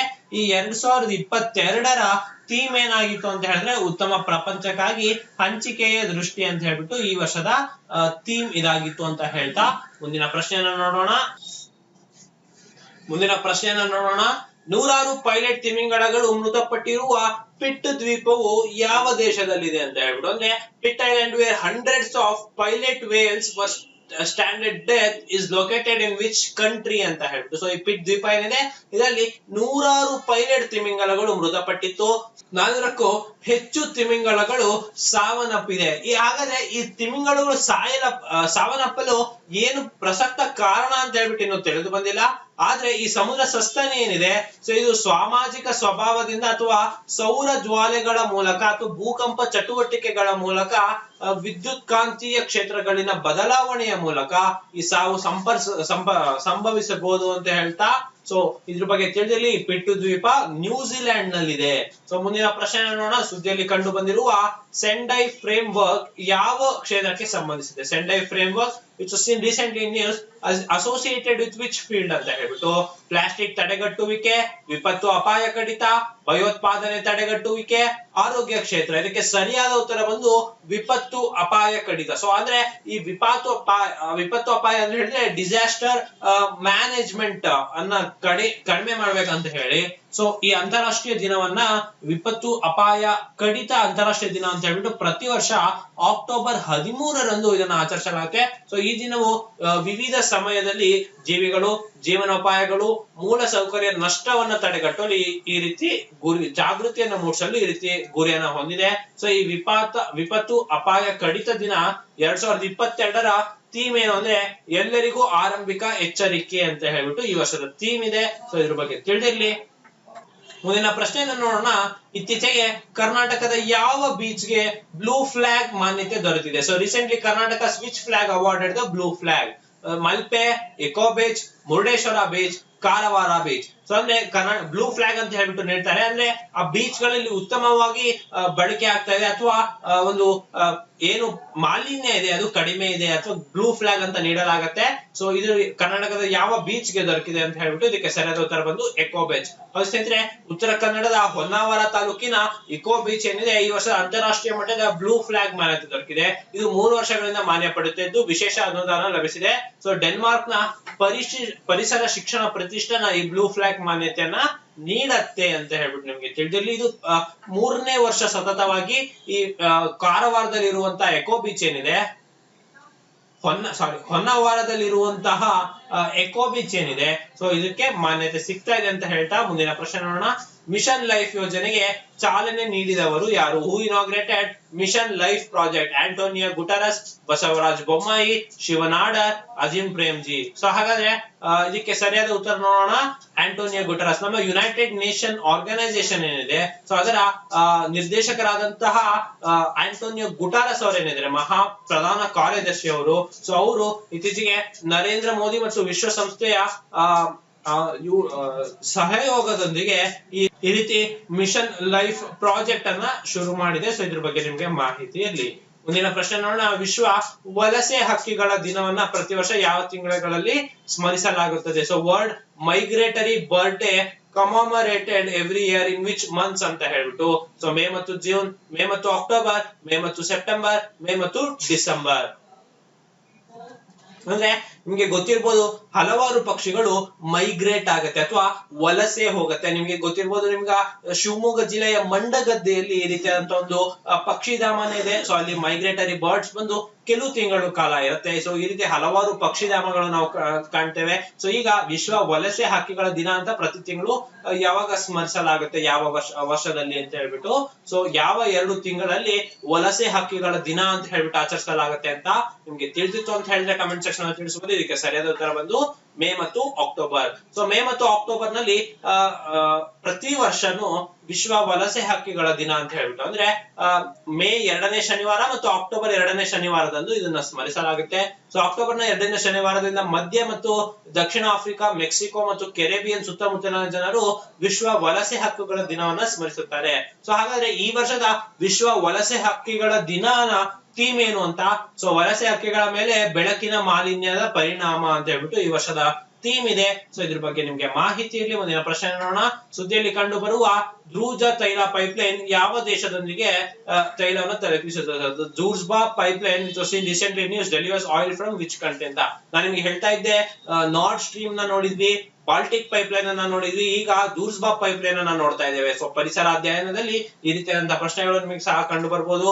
Ukraine, Russia, Malaysia, USA. ನಿಮ್ಗೆ ಸರಿಯಾದ ಉತ್ತರ ನೋಡೋಣ, ರಷ್ಯಾ. ಹೌದು ಸ್ನೇಹಿತರೆ, ಈ ಧ್ರೂಬ್ಜಾ ತೈಲ ಪೈಪ್ಲೈನ್ ಇದೆ, 2 ಮಿಲಿಯನ್ ಬ್ಯಾರಲ್ ತೈಲವನ್ನು ಹರಿಸುವ ಸಾಮರ್ಥ್ಯ ಹೊಂದಿರುವ ವಿಶ್ವದ ಅತಿ ದೊಡ್ಡ ಪೈಪ್ಲೈನ್ ಇದಾಗಿದೆ. ಸೊ ಇದು Germany, Poland, Belarus, Hungary, Slovakia, ಚೆಕ್ ರಿಪಬ್ಲಿಕ್ ಹಾಗೆ ಆಸ್ಟ್ರಿಯಾ ಸೇರಿದಂತೆ ಮಧ್ಯ ಯುರೋಪ್ ರಷ್ಯಾದಿಂದ ತೈಲವನ್ನು ಪೂರೈಸುತ್ತೆ. ಸೊ ಉಕ್ರೇನ್ ಮೇಲೆ ರಷ್ಯಾದ ಆಕ್ರಮಣಕಾರಿ ದಿಂದಾಗಿ ಅನಿಲ ಪೂರೈಕೆ ಕಡಿತಗೊಳಿಸಲಾಗಿದೆ. ಹಾಗಾಗಿ ಈ ದೂರ್ಸ್ಬಾ ಪೈಪ್ಲೈನ್ ಏನಿದೆ, ವಿಶ್ವದ ಅತಿ ದೊಡ್ಡ ಪೈಪ್ಲೈನ್, ಇದು ಕಡಿತಗೊಂಡಿದೆ. ಹಾಗಾಗಿ ಸುದ್ದಿಯಲ್ಲಿದೆ, ಇದ್ರ ಬಗ್ಗೆ ನಿಮ್ಗೆ ಮಾಹಿತಿ ಇರಲಿ ಅಂತ ಹೇಳ್ತಾ ಮುಂದಿನ ಪ್ರಶ್ನೆ ನೋಡೋಣ. ವಿಲಿಯಮ್ಸನ್ ಪಿಂಕ್ ಸ್ಟಾರ್ ವಜ್ರವು ಯಾರದಾಗಿದೆ? Williamson pink star diamond is belongs to whom ಅಂತ. ಕೃಷ್ಣ ದೇವರಾಯ ಟು, ರಾಣಿ 2ನೇ ಎಲಿಜಬೆತ್, ಜಹಾಂಗೀರ್, ಇಲ್ತಮಿಸ್. ಇದಕ್ಕೆ ಸರಿಯಾದ ಉತ್ತರ ನೋಡೋಣ, ರಾಣಿ 2ನೇ ಎಲಿಜಬೆತ್. ಇತ್ತೀಚೆಗೆ ನಿಧನರಾದಂತ ರಾಣಿ 2ನೇ ಎಲಿಜಬೆತ್ ಏನಿದ್ರು, ಇವರು ವಿಲಿಯಮ್ಸನ್ ಪಿಂಕ್ ಸ್ಟಾರ್ ಗುಲಾಬಿ ವಜ್ರವು ಹಾಂಗ್ಕಾಂಗ್ ನಲ್ಲಿ $49.9 ಮಿಲಿಯನ್ ಹರಾಜಿನಲ್ಲಿ ಮಾರುಕಟ್ಟೆ ಆಗಿತ್ತು. ಸೊ ಇದು ವಿಶ್ವ ದಾಖಲೆಯ ಒಂದು ಬೆಲೆ ಇದಕ್ಕೆ ದೊರಕಿದೆ. 23.60 ಕ್ಯಾರೆಟ್ ವಿಲಿಯಮ್ಸನ್ ವಜ್ರ ದಿವಂಗತ ರಾಣಿ 2ನೇ ಎಲಿಜಬೆತ್ 1947ರಲ್ಲಿ ಮದುವೆಯಾದಾಗ ಉಡುಗೊರೆಯಾಗಿ ನೀಡಲಾಗಿತ್ತು ಅಂತ ಹೇಳಲಾಗ್ತಾ. ಸೊ ಇದು ದಾಖಲೆಯ ಮೊತ್ತಕ್ಕೆ ಹರಾಜಿನಲ್ಲಿ ಮಾರಾಟವಾಗಿದೆ ಅಂತ ಹೇಳ್ತಾ ಮುಂದಿನ ಪ್ರಶ್ನೆ ನೋಡೋಣ. ಆಲ್ಕೋಹಾಲ್ ಯುಕ್ತ ಪಾನೀಯವಾದ ನಿಹಾನ್ಸ್ಗೆ ಯಾವ ದೇಶ GI ಟ್ಯಾಗ್ ಕೋರಿದೆ? So which country asked GI tag for ನಿಹಾನ್ಸ್ಗೆ ಆಲ್ಕೋಹಾಲಿಕ್ ಬಿವರೇಜ್ ಅಂತ. ಉದಾಹರಣೆಗೆ ನಿಮಗೆ ಹೇಳ್ಬೇಕು ಅಂತ ಹೇಳಿದ್ರೆ, ಈ ಕಾಶ್ಮೀರಿ ಆಪಲ್ ಆಗಿರ್ಬೋದು, ಅಂದ್ರೆ ಅದು ಕೇವಲ ಆಪಲ್ ಆಗಿರುತ್ತೆ, ಆದ್ರೆ ಇದು ಕಾಶ್ಮೀರದ ಆಪಲ್ ಅಂತ ಹೇಳ್ಬಿಟ್ಟು ಅದಕ್ಕೆ GI ಟ್ಯಾಗ್ ನ ಕೊಡಲಾಗುತ್ತೆ. ಸೊ ಈ ರೀತಿ ಪ್ರಾಡಕ್ಟ್ ಗಳಿಗೆ GI ಟ್ಯಾಗ್ ಕೊಡುವಂತದ್ದು ಅಂದ್ರೆ ಬಹಳ ಪಾಪ್ಯುಲರ್ ಇರುವಂತದ್ದು, ಬಹಳ ನೀವು ಗಮನಿಸಿರ್ತೀರಾ. ಸೊ ಈಗ ನಿಹಾನ್ಸ್ಕಿ ಆಲ್ಕೋಹಾಲಿಕ್ ಬಿವರೇಜ್ ಏನಿದೆ, ಸೊ ಇದಕ್ಕೆ ಯಾವ ದೇಶ GI ಟ್ಯಾಗ್ ನ ಕೋರಿದೆ ಅಂತ. ಸೊ ಇದಕ್ಕೆ ಸರಿಯಾದ ಉತ್ತರ ಬಂದು ಜಪಾನ್. ಹೌದು, ನವದೆಹಲಿಯ ಜಪಾನ್ ರಾಯಭಾರಿ ಕಚೇರಿಯು ಆಲ್ಕೋಹಾಲಿಕ್ ಯುಕ್ತ ಪಾನೀಯವಾದ, ಫಾರ್ ಎಕ್ಸಾಂಪಲ್ ನಿಮಗೆ ನಿಹಾನ್ಸ್ಕಿಗೆ ಭೌಗೋಳಿಕ ಸೂಚಕ ಟ್ಯಾಗ್ ಅನ್ನ ಕೋರಿ ಕೇಳಲಾಗಿದೆ. ಸೊ ಇದ್ರ ಬಗ್ಗೆ ನಿಮ್ಗೆ ತಿಳಿದಿರಲಿ. ಸೊ ಚೆನ್ನೈನಲ್ಲಿ ಈ ಭೌಗೋಳಿಕ ಸೂಚಕ ಕಚೇರಿಗೆ ಇದು ನೋಂದಣಿ ಅರ್ಜಿಯನ್ನ ಸಲ್ಲಿಸಿದೆ ಅಂತ ಹೇಳ್ಬಿಟ್ಟು. ಸೊ ಇದು ಜಪಾನ್ನ ಉತ್ಪನ್ನವಾದ GI ಟ್ಯಾಗ್ ಕೋರಿ ಅರ್ಜಿ ಸಲ್ಲಿಸಿರುವುದು ಇದೇ ಮೊದಲು. ಯಾಕಂದ್ರೆ ಈ ನಿಹಾನ್ಸ್ಕಿ ಅನ್ನೋದು ಒಂದು ಆಲ್ಕೋಹಾಲಿಕ್ ಬಿವರೇಜ್ ಆಗಿದೆ. ಸೊ ಇದಕ್ಕೆ GI ಟ್ಯಾಗ್ ಅನ್ನ ಕೇಳ್ತಿರುವಂತದ್ದು ಇದೇ ಮೊದಲಾಗಿದೆ. ಸೊ ಇದ್ರ ಬಗ್ಗೆ ನಿಮ್ಗೆ ತಿಳಿದಿರಲಿ. ಸೊ ಜಪಾನ್ ಜನರು ಸಾಂಪ್ರದಾಯಿಕವಾಗಿ ಹಬ್ಬಗಳು, ಮದುವೆಗಳು, ಅಂತ್ಯಕ್ರಿಯೆಗಳು ದಿನಗಳು, ಈ ರೀತಿ ವಿಶೇಷ ಸಂದರ್ಭಗಳಲ್ಲಿ ಇದನ್ನ ಕುಡಿತಾರೆ. ಸೊ ಇದನ್ನ ನಿಹಾನ್ಸ್ಕ್ ಅಂತ ಕರೀತಾರೆ. ಸೊ ಅಲ್ಲೇ ಉತ್ಪಾದನೆ ಮಾಡ್ತಾರೆ. ಇದನ್ನ ಅಕ್ಕಿ, ಕೋಜಿಕಿನ್, ಶಿಲೀಂಧ್ರ, ಬೀಜಕಗಳು ಹಾಗೂ ನೀರಿನ ಅಗತ್ಯವಿದ್ರೆ ಈ ರೀತಿ ನಿಹಾನ್ಸ್ಕ್ ಆಲ್ಕೋಹಾಲಿಕ್ ಬಿವರೇಜ್ ಅಥವಾ ನಿಹಾನ್ಸ್ಕ್ ಆಲ್ಕೋಹಾಲಿಕ್ ಪಾನೀಯ ಅಂತ ಏನ್ ಕರಿತೀವಿ, ಸೊ ಇದನ್ನ ತಯಾರಿಸಲಾಗುತ್ತೆ. ಸೊ ಇದಕ್ಕೆ ಜಪಾನ್ನ ಸಾಂಪ್ರದಾಯಿಕವಾಗಿದೆ. ಸೊ ಇದಕ್ಕೆ GI ಟ್ಯಾಗ್ ನ ಕೋರಿ ಇತ್ತೀಚೆಗೆ ಅರ್ಜಿಯನ್ನ ಸಲ್ಲಿಸಿದ್ದಾರೆ. ಸೊ ಮುಂದಿನ ಪ್ರಶ್ನೆ ನೋಡೋಣ. ಯಾವ ರಾಜ್ಯವು 10,000 ಎಕರೆ ಪ್ರದೇಶದಲ್ಲಿ ವಿಶ್ವದ ಅತಿದೊಡ್ಡ ಜಂಗಲ್ ಸಫಾರಿ ಪಾರ್ಕ್ ಅನ್ನ ಸ್ಥಾಪಿಸಲು ಸಿದ್ಧವಾಗಿದೆ? So which state is set up world's largest jungle safari park across 10,000 acres ಅಂತ? ಸೊ ಹರಿಯಾಣ, ಉತ್ತರಾಖಂಡ್, ಹಿಮಾಚಲ ಪ್ರದೇಶ, ಹರಿಯಾಣ. ಇದಕ್ಕೆ ಸರಿಯಾದ ಉತ್ತರ ಬಂದು ಹರಿಯಾಣ. ಹೌದು ಸ್ನೇಹಿತರೆ, ಹರಿಯಾಣದಲ್ಲಿ ಅರಾವಳಿ ಪರ್ವತ ಶ್ರೇಣಿ ಏನಿದೆ, ಅಂದ್ರೆ ಅರಾವಳಿ ಹಿಲ್ಸ್ ಅಂತ ಏನ್ ಕರಿತೀವಿ, ಅದರಲ್ಲಿ 10,000 ಎಕರೆಯಷ್ಟು ಹರಡಿರುವ ವಿಶ್ವದ ಅತಿದೊಡ್ಡ ಜಂಗಲ್ ಸಫಾರಿ ಪಾರ್ಕ್ ಅನ್ನು ಅಭಿವೃದ್ಧಿಪಡಿಸಲು ಎರಡು ಅಂತಾರಾಷ್ಟ್ರೀಯ ಸಂಸ್ಥೆಗಳನ್ನ ನೇಮಿಸಿಕೊಂಡಿದೆ. ಸೊ ಎಂದು ಹರಿಯಾಣ ಘೋಷಣೆ ಮಾಡಿದೆ. ಸೊ ಇದ್ರ ಬಗ್ಗೆ ನಿಮ್ಗೆ ತಿಳಿದಿರ್ಲಿ. ಹಾಗಾದ್ರೆ ಇದು ವಿಶ್ವದ ಅತಿ ದೊಡ್ಡ ಜಂಗಲ್ ಸಫಾರಿ ಆಗ್ತಾ ಇದೆ ಅಂತ ಹೇಳಿದ್ರೆ ಇದಕ್ಕಿಂತ ಮುಂಚೆ ಯಾವ್ದಿತ್ತು ಅಂತ ನಿಮ್ಗೆ ಕೇಳ್ಬೋದು. ಪ್ರಸಕ್ತವಾಗಿ ಆಫ್ರಿಕಾದ ಅತಿ ದೊಡ್ಡ ಕ್ಯೂರೇಟೆಡ್ ಸಫಾರಿ ಪಾರ್ಕ್ ಶಾರ್ಜಾದಲ್ಲಿದೆ. ಸೊ ಇದು 2,000 ಎಕರೆ ವ್ಯಾಪ್ತಿಯಲ್ಲಿದೆ. ಸೊ ಈಗ ನಮ್ಮಲ್ಲಿ ತಯಾರಾಗ್ತಿರುವಂತದ್ದು 10,000 ಎಕರೆಯ ಜಂಗಲ್ ಸಫಾರಿ. ಇದ್ರ ಬಗ್ಗೆ ನಿಮಗೆ ತಿಳಿದಿರಲಿ. ಮುಂದಿನ ಪ್ರಶ್ನೆ ನೋಡೋಣ. ಸುದ್ದಿಯಲ್ಲಿರುವ ಸೊಕಪೈಕಾ ನದಿ ಯಾವ ರಾಜ್ಯದಲ್ಲಿದೆ? ಸೊಕಪೈಕಾ river which was recently news flows in which state ಅಂತ? ಬಿಹಾರ, ಮಧ್ಯಪ್ರದೇಶ, ಗುಜರಾತ್, ಒಡಿಶಾ. ಇದಕ್ಕೆ ಸರಿಯಾದ ಉತ್ತರ ಬಂದು ಒಡಿಶಾ ಆಗಿದೆ. ಸೊ ರಾಷ್ಟ್ರೀಯ ಹಸಿರು ನ್ಯಾಯ ಮಂಡಳಿ, ನ್ಯಾಷನಲ್ ಗ್ರೀನ್ ಟ್ರಿಬ್ಯುನಲ್ ಅಂತ ಏನ್ ಕರಿತೀವಿ, ಸೊ ಅವರು ಮಾರ್ಚ್ 2023 ವೇಳೆಗೆ ಸೊಕಪೈಕಾ ಡ್ರೈನೇಜ್ ಚಾನೆಲ್ ಯೋಜನೆಯನ್ನ ಪುನರ್ಜೀವನಕ್ಕಾಗಿ ಬಜೆಟ್ ಹಂಚಿಕೆಯನ್ನ ಮಂಜೂರು ಮಾಡುವಂತೆ ರಾಜ್ಯ ಸರ್ಕಾರಕ್ಕೆ ನಿರ್ದೇಶಿಸಿದೆ. ಸೊ ಹಾಗಾಗಿ ಇದು ಸುದ್ದಿಯಲ್ಲಿದೆ. ಸೊಕಪೈಕಾ ರಿವರ್ ಎಲ್ಲಿದೆ ಅಂತ ಹೇಳಿದ್ರೆ ಒಡಿಶಾದಲ್ಲಿದೆ. ಸೊ ಈ ನದಿಯು ಕಟಕ್ ಜಿಲ್ಲೆಯ ಕನಿಷ್ಠ 3 ಬ್ಲಾಕ್ ಗಳ ಕುಡಿಯುವ ನೀರಿನ ಬಿಕ್ಕಟ್ಟನ್ನ ತಗ್ಗಿಸುತ್ತೆ. ಸೊ ಹಾಗಾಗಿ ಇದಕ್ಕೆ ಅಭಿವೃದ್ಧಿಪಡಿಸಲು NGT, ನ್ಯಾಷನಲ್ ಗ್ರೀನ್ ಟ್ರಿಬ್ಯುನಲ್ ಅಥವಾ ಹಸಿರು ನ್ಯಾಯ ಮಂಡಳಿ ಅಂತ ಏನ್ ಕರಿತೀವಿ, ಸೊ ಇದು ಸೂಚಿಸಿದೆ ಅಥವಾ ಮಂಜೂರು ಮಾಡಿದೆ ಅಂತ ಹೇಳ್ಬೋದು. ಮುಂದಿನ ಪ್ರಶ್ನೆ ನೋಡೋಣ. ವಾಯು ಮಾಲಿನ್ಯ ತಡೆಯಲು ಯಾವ ರಾಜ್ಯವು 15 ಅಂಶಗಳ ಚಳಿಗಾಲದ ಕ್ರಿಯಾ ಯೋಜನೆಯನ್ನ ಪ್ರಾರಂಭಿಸಿತು? So which state launch the 15-point winter action plan to curb air pollution ಅಂತ? ಆಪ್ಷನ್ಸ್ ನೋಡೋಣ. ಮುಂಬೈ, ನವದೆಹಲಿ, ತೆಲಂಗಾಣ, ಗುಜರಾತ್. ಇದಕ್ಕೆ ಸರಿಯಾದ ಉತ್ತರ ನವದೆಹಲಿ. ನಿಮ್ಗೆ ಗೊತ್ತಿರ್ಬೋದು, ನ್ಯೂ ಡೆಲ್ಲಿಯಲ್ಲಿ ಅತಿ ಹೆಚ್ಚು ಏರ್ ಪೊಲ್ಯೂಷನ್ ಆಗ್ತಾ ಇದೆ. ಸೊ ಅಲ್ಲಿ ಏರ್ ಪೊಲ್ಯೂಷನ್ ಇಂದ ಶಾಲೆಗಳಿಗೆ ರಜೆಯನ್ನ ಕೊಡಲಾಗ್ತಾ ಇದೆ. ಮತ್ತೆ ವೆಹಿಕಲ್ ಗೆ ಆಡ್ ಮತ್ತೆ ಈವನ್ ಸಂಖ್ಯೆಯಲ್ಲಿ ನೀವು ರಸ್ತೆಗೆ ಬರ್ಬೇಕಂತ ಹೇಳ್ಬಿಟ್ಟು ಸೂಚನೆ ಮಾಡಲಾಗ್ತಿದೆ. ಅಂದ್ರೆ ಅತಿ ಹೆಚ್ಚು ಪ್ರಮಾಣದಲ್ಲಿ ಏರ್ ಪೊಲ್ಯೂಷನ್ ಆಗ್ತಿದೆ. ಸೊ ಹಾಗಾಗಿ ಈ ವಿಂಟರ್ ಆಕ್ಷನ್ ಪ್ಲಾನ್ ಅಥವಾ ಚಳಿಗಾಲದ ಕ್ರಿಯಾ ಯೋಜನೆಯನ್ನ ನವದೆಹಲಿಯಲ್ಲಿ ಮಾಡ್ತಿದೆ. ಸೊ ಇದು ವಾಯು ಮಾಲಿನ್ಯ ತಡೆಯಲು 233 ಆಂಟಿ ಸ್ಮಾಗ್ ಗನ್ಗಳನ್ನ ಸ್ಥಾಪನೆ ಮಾಡ್ತಾ ಇದೆ. ಕನಿಷ್ಠ 150 ಮೊಬೈಲ್ ಆಂಟಿ ಸ್ಮಾಗ್ ಗನ್ ಅನ್ನ ನಿಯೋಜನೆಯನ್ನ ಒಳಗೊಂಡಿರುತ್ತೆ. ಸೊ ಈ ವಿಂಟರ್ ಆಕ್ಷನ್ ಪ್ಲಾನ್ ಅಲ್ಲಿ. ಸೊ ಇದ್ರ ಬಗ್ಗೆ ತಿಳಿದಲ್ಲಿ ನವದೆಹಲಿಯಲ್ಲಿ ಇದನ್ನ ಮಾಡಲಾಗ್ತಾ ಇದೆ. ವಿಶ್ವ ವಾಯು ಗುಣಮಟ್ಟ ಸೂಚ್ಯಾಂಕದಲ್ಲಿ ಭಾರತವು ಯಾವ ರಾಜ್ಯವು ಅತ್ಯುತ್ತಮ ಸ್ಥಾನ ಪಡೆದಿದೆ? Which Indian state as the world air quality index? ಅಂದ್ರೆ ಯಾವುದು ಅಗ್ರಸ್ಥಾನದಲ್ಲಿದೆ ಅಂತ ಹೇಳ್ಬಿಟ್ಟು ಕರ್ನಾಟಕ, ತಮಿಳುನಾಡು, ಆಂಧ್ರ ಪ್ರದೇಶ, ಕೇರಳ. ಇದಕ್ಕೆ ಸರಿಯಾದ ಉತ್ತರ ಬಂದು ಆಂಧ್ರ ಪ್ರದೇಶ. ಹೌದು ಸ್ನೇಹಿತರೆ, ವಿಶ್ವದ ಅತಿ ಹೆಚ್ಚು ಕುಲಷಿತ ನಗರಗಳ ಪೈಕಿ ಭಾರತದ 8 ನಗರಗಳಿವೆ. ವಾಯು ಗುಣಮಟ್ಟ ಸೂಚ್ಯಾಂಕ ಏನಿದೆ, ಸೊ ಈ ವರದಿಯಲ್ಲಿ ತಿಳಿಸಿದೆ. ಸೊ ಉತ್ತಮ ವಾಯು ಗುಣಮಟ್ಟ ಅಗ್ರ ಶ್ರೇಯಾಂಕದಲ್ಲಿ 10 ನಗರಗಳಲ್ಲಿ ಆಂಧ್ರ ಪ್ರದೇಶದ ರಾಜಮಂಡ್ರಿ ಸ್ಥಾನ ಪಡೆದಿದೆ. ಭಾರತದ ಏಕೈಕ ನಗರ ಇದಾಗಿದೆ. ಹಾಗಾದ್ರೆ ನೆಕ್ಸ್ಟ್ ಅದರಲ್ಲಿ ಯಾವ್ದಿದೆ ಅಂತ ಹೇಳಿದ್ರೆ ಬಾಂಗ್ಲಾದೇಶದ ಅತಿ ಹೆಚ್ಚು ವಾಯು ಮಾಲಿನ್ಯ ಹೊಂದಿದ ದೇಶವಾಗಿದೆ.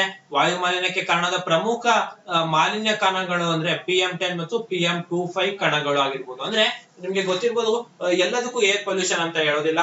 ಸೊ PM10 ಮತ್ತೆ PM25 ಅಂತ ಏನ್ ಕರಿತೇವೆ, ಸೊ ಈ ಕಣಗಳು ಮಾತ್ರ ಏರ್ ಪೊಲ್ಯೂಷನ್ ಗೆ ಕಾರಣವಾಗುತ್ತೆ. ಸೊ ಇದು ಹೆಚ್ಚು ಎಲ್ಲಿರುತ್ತೆ, ಸೊ ಇದನ್ನ ಮಾನದಂಡವಾಗಿ ಇಟ್ಟುಕೊಂಡು ಅಥವಾ ಪ್ಯಾರಾಮೀಟರ್ಸ್ ಆಗಿ ಇಟ್ಟುಕೊಂಡು ಈ ವರ್ಲ್ಡ್ ಏರ್ ಕ್ವಾಲಿಟಿ ಇಂಡೆಕ್ಸ್ ಅನ್ನ ನೀಡ್ತಾರೆ. ಸೊ ನಿಮ್ಮ ಮೊಬೈಲ್ ಅಲ್ಲಿ ಸಹ ಇದಿರುತ್ತೆ. ಸೊ ನೀವು ನಿಮ್ಮ ಲೊಕೇಶನ್ ಅಲ್ಲಿ ಇರುವಂತ ಏರ್ ಕ್ವಾಲಿಟಿ ಇಂಡೆಕ್ಸ್ AQI ಅಂತ ಏನ್ ಕರಿತೀವಿ, ಇದನ್ನ ಸಹ ನೀವು ನೋಡ್ಕೋಬಹುದು.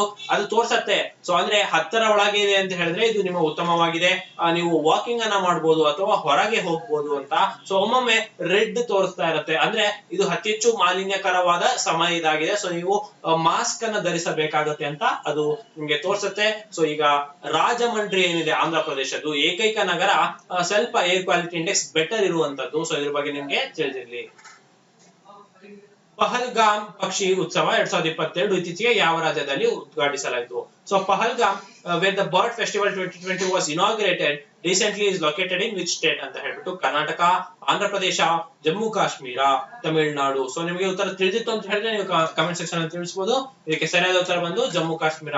ಸೊ ನೋಡಿ ಜಮ್ಮು ಕಾಶ್ಮೀರ ಕೇಂದ್ರಾಡಳಿತ ಪ್ರದೇಶ ಏನಿದೆ, ಸೊ ಇಲ್ಲಿ ದಕ್ಷಿಣ ಕಾಶ್ಮೀರದ ಪಹಲ್ಗಾಮ್ ಪಕ್ಷಿ ಉತ್ಸವ 2022 ಉದ್ಘಾಟಿಸಲಾಯಿತು.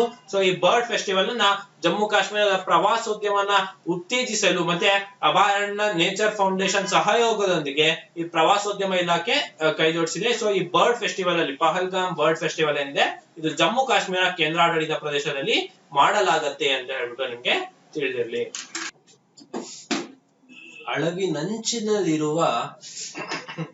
ಅಳವಿನಂಚಿನಲ್ಲಿರುವ ಸ್ಲೆಂಡರ್ ಲೋರಿಸ್ ಗಾಗಿ ಭಾರತದ ಮೊದಲ ಅಭಯಾರಣ್ಯವನ್ನ ಯಾವ ರಾಜ್ಯದಲ್ಲಿ ಸ್ಥಾಪಿಸಲಾಗಿದೆ?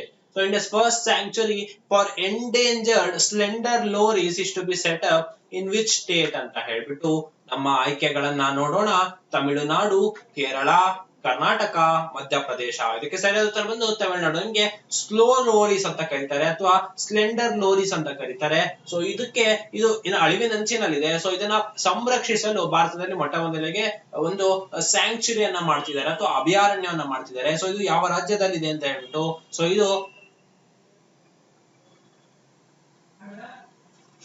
ಇದು ತಮಿಳುನಾಡಲ್ಲಿದೆ. ಸೊ ಭಾರತದ ಮೊದಲ ಅಭಯಾರಣ್ಯ ತಮಿಳುನಾಡಿನ ಕರೂರ್ನ ದಿಂಡಿಗಲ್ ಜಿಲ್ಲೆಯಲ್ಲಿ ಅರಣ್ಯ ಪ್ರದೇಶದಲ್ಲಿ 11,806 ಹೆಕ್ಟೇರ್ ಪ್ರದೇಶದಲ್ಲಿ ಇದನ್ನ ವಿಲೀನಗೊಳಿಸಿದ್ದಾರೆ. So slender ಲೋರಿಸ್ ಅಭಯಾರಣ್ಯನ ರಚಿಸಲಾಗುತ್ತೆ. ಇದು ಚಿಕ್ಕ ರಾತ್ರಿಯ ಒಂದು ಸಸ್ತನಿಯಾಗಿದೆ, ರಾತ್ರಿಯ ಸಸ್ತನಿಯಾಗಿದೆ. ಇದು ಬಹುಪಾಲು ಜೀವನ ಮರದ ಮೇಲೆ ಕಳೆಯುತ್ತೆ. International union for the conservation of nature IUCN ಏನಿದೆ, ಸೊ ಪ್ರಕಾರ ಸ್ಲೆಂಡರ್ ಲೋರಿಸ್ ತನ್ನ ಅಳಿವಿನಂಚಿನ ಪ್ರಭೇದ ಎಂದು ಪಟ್ಟಿ ಮಾಡಲಾಗಿದೆ. ಅಂದ್ರೆ IUCN ಪ್ರಕಾರ ಈ ಸ್ಲೆಂಡರ್ ಲೋರಿಸ್ ಅನ್ನೋದೇನಿದೆ ಇದನ್ನ ಎಂಡೇಂಜರ್ಡ್ ಅಂತ ಹೇಳಿ ಪಟ್ಟಿಯನ್ನ ಮಾಡ್ತಾ ಇದ್ದಾರೆ. ಸೊ ಮುಂದಿನ ಪ್ರಶ್ನೆ ನೋಡೋಣ. ಸಂರಕ್ಷಿತ ಅರಣ್ಯ ವನ್ಯಜೀವಿ ಅಭಯಾರಣ್ಯಕ್ಕಾಗಿ ಎಷ್ಟು ಕಿಲೋಮೀಟರ್ಗಳು ಕಡ್ಡಾಯ ಪರಿಸರ ಸೂಕ್ಷ್ಮ ವಲಯನ ಸುಪ್ರೀಂ ಕೋರ್ಟ್ ನಿರ್ದೇಶಿಸಿದೆ ಅಂತ? Supreme court directed a mandatory eco sensitive zone ESZ ಅಂತ ಹೇಳ್ಬಿಟ್ಟು, so of a minimum of how many kilometres for protected forest wildlife sanctuary ಅಂತ ಹೇಳ್ಬಿಟ್ಟು 1 ಕಿಲೋಮೀಟರ್, 5 ಕಿಲೋಮೀಟರ್, 2 ಕಿಲೋಮೀಟರ್, 10 ಕಿಲೋಮೀಟರ್. ಇದಕ್ಕೆ ಸರಿಯಾದ ಉತ್ತರ ನೋಡೋಣ, 1 ಕಿಲೋಮೀಟರ್. ಸೊ ದೇಶಾದ್ಯಂತ ಪ್ರತಿ ಸಂರಕ್ಷಿತ ಅರಣ್ಯ, ರಾಷ್ಟ್ರೀಯ ಉದ್ಯಾನವನ ಮತ್ತು ವನ್ಯಜೀವಿ ಅಭಯಾರಣ್ಯ ಅವುಗಳು ಗಡಿ ರೇಖೆಯಿಂದ ಪ್ರಾರಂಭವಾಗುವ ಕನಿಷ್ಠ 1 ಕಿಲೋಮೀಟರ್ ಕಡ್ಡಾಯ ಪರಿಸರ ಸೂಕ್ಷ್ಮ ವಲಯವನ್ನ ಹೊಂದಿರಬೇಕು ಎಂದು ಸುಪ್ರೀಂ ಕೋರ್ಟ್ ನಿರ್ದೇಶಿಸಿದೆ. ಸೊ ಪರಿಸರ ಸಚಿವಾಲಯ ಮಾರ್ಗಸೂಚಿಗಳ ಪ್ರಕಾರ ಪರಿಸರ ಸೂಕ್ಷ್ಮ ವಲಯ ಎಕೋ ಸೆನ್ಸಿಟಿವ್ ಝೋನ್ ಹೆಚ್ಚಿನ ರಕ್ಷಣೆಯ ಪ್ರದೇಶಗಳಿಂದ ಕಡಿಮೆ ರಕ್ಷಣೆಯನ್ನು ಒಳಗೊಂಡಿರುವ ಪ್ರದೇಶಗಳಿಗೆ ಪರಿವರ್ತನೆ ವಲಯವನ್ನ ಕಾರ್ಯನಿರ್ವಹಿಸಿದೆ. ಅಂದ್ರೆ ಈ ಎಕೋ ಸೆನ್ಸಿಟಿವ್ ಝೋನ್ ಅನ್ನೋದೇನಿದೆ, ಸೊ ಅದರ ಸುತ್ತಮುತ್ತ ಯಾವುದೇ ಮರವನ್ನ ಕಡಿಯುವ ಹಾಗಿಲ್ಲ, ಮತ್ತೆ ಅದನ್ನ ಸಂರಕ್ಷಿಸಿಡ್ಬೇಕಾಗುತ್ತೆ. ಸೊ ಈ ರೀತಿ 1 ಕಿಲೋಮೀಟರ್, ಇದು ಇತ್ತೀಚೆಗೆ ಒಂದು ಕೋರ್ಟ್ ತೀರ್ಪಿನಲ್ಲಿ ಮೂಲಕ ಇದು ನಮಗೆ ಗೊತ್ತಾಯ್ತು. ಸೊ 1 ಕಿಲೋಮೀಟರ್ ನ ಸುತ್ತದಲ್ಲಿ ಯಾವುದೇ ಅಂತ ಕಾರ್ಯಾಚರಣೆ ಮಾಡಂಗಿಲ್ಲ ಅಂತ ಹೇಳ್ಬಿಟ್ಟು ಸೊ ಇತ್ತೀಚೆಗೆ ಸುಪ್ರೀಂ ಕೋರ್ಟ್ ನ ತೀರ್ಪು ನೀಡಲಾಗಿದೆ ಅಂತ ಹೇಳ್ತಾ ಮುಂದಿನ ಪ್ರಶ್ನೆ ನೋಡೋಣ. ವಿಶ್ವ ಹಸಿರು ನಗರಗಳ ಪ್ರಶಸ್ತಿಯನ್ನು ಭಾರತದ ಯಾವ ನಗರ ಪಡೆದಿದೆ? So which Indian city won the World Green Cities Award? Bombay, Bengaluru, ನವದೆಹಲಿ, ಹೈದರಾಬಾದ್. ಈಗ ಸರಿಯಾದ ಉತ್ತರ ಬಂದು ಹೈದರಾಬಾದ್ ಆಗಿರುತ್ತೆ. ಹೌದು ಸ್ನೇಹಿತರೆ, ತೆಲಂಗಾಣದ ಹೈದರಾಬಾದ್ ನಗರವು international association of horticulture producers AIPG ಏನಿದೆ ವರ್ಲ್ಡ್ ಗ್ರೀನ್ ಸಿಟಿ ಅವಾರ್ಡ್ಸ್ 2022ರಲ್ಲಿ world green city award 2022 living green for economic recovery and inclusive growth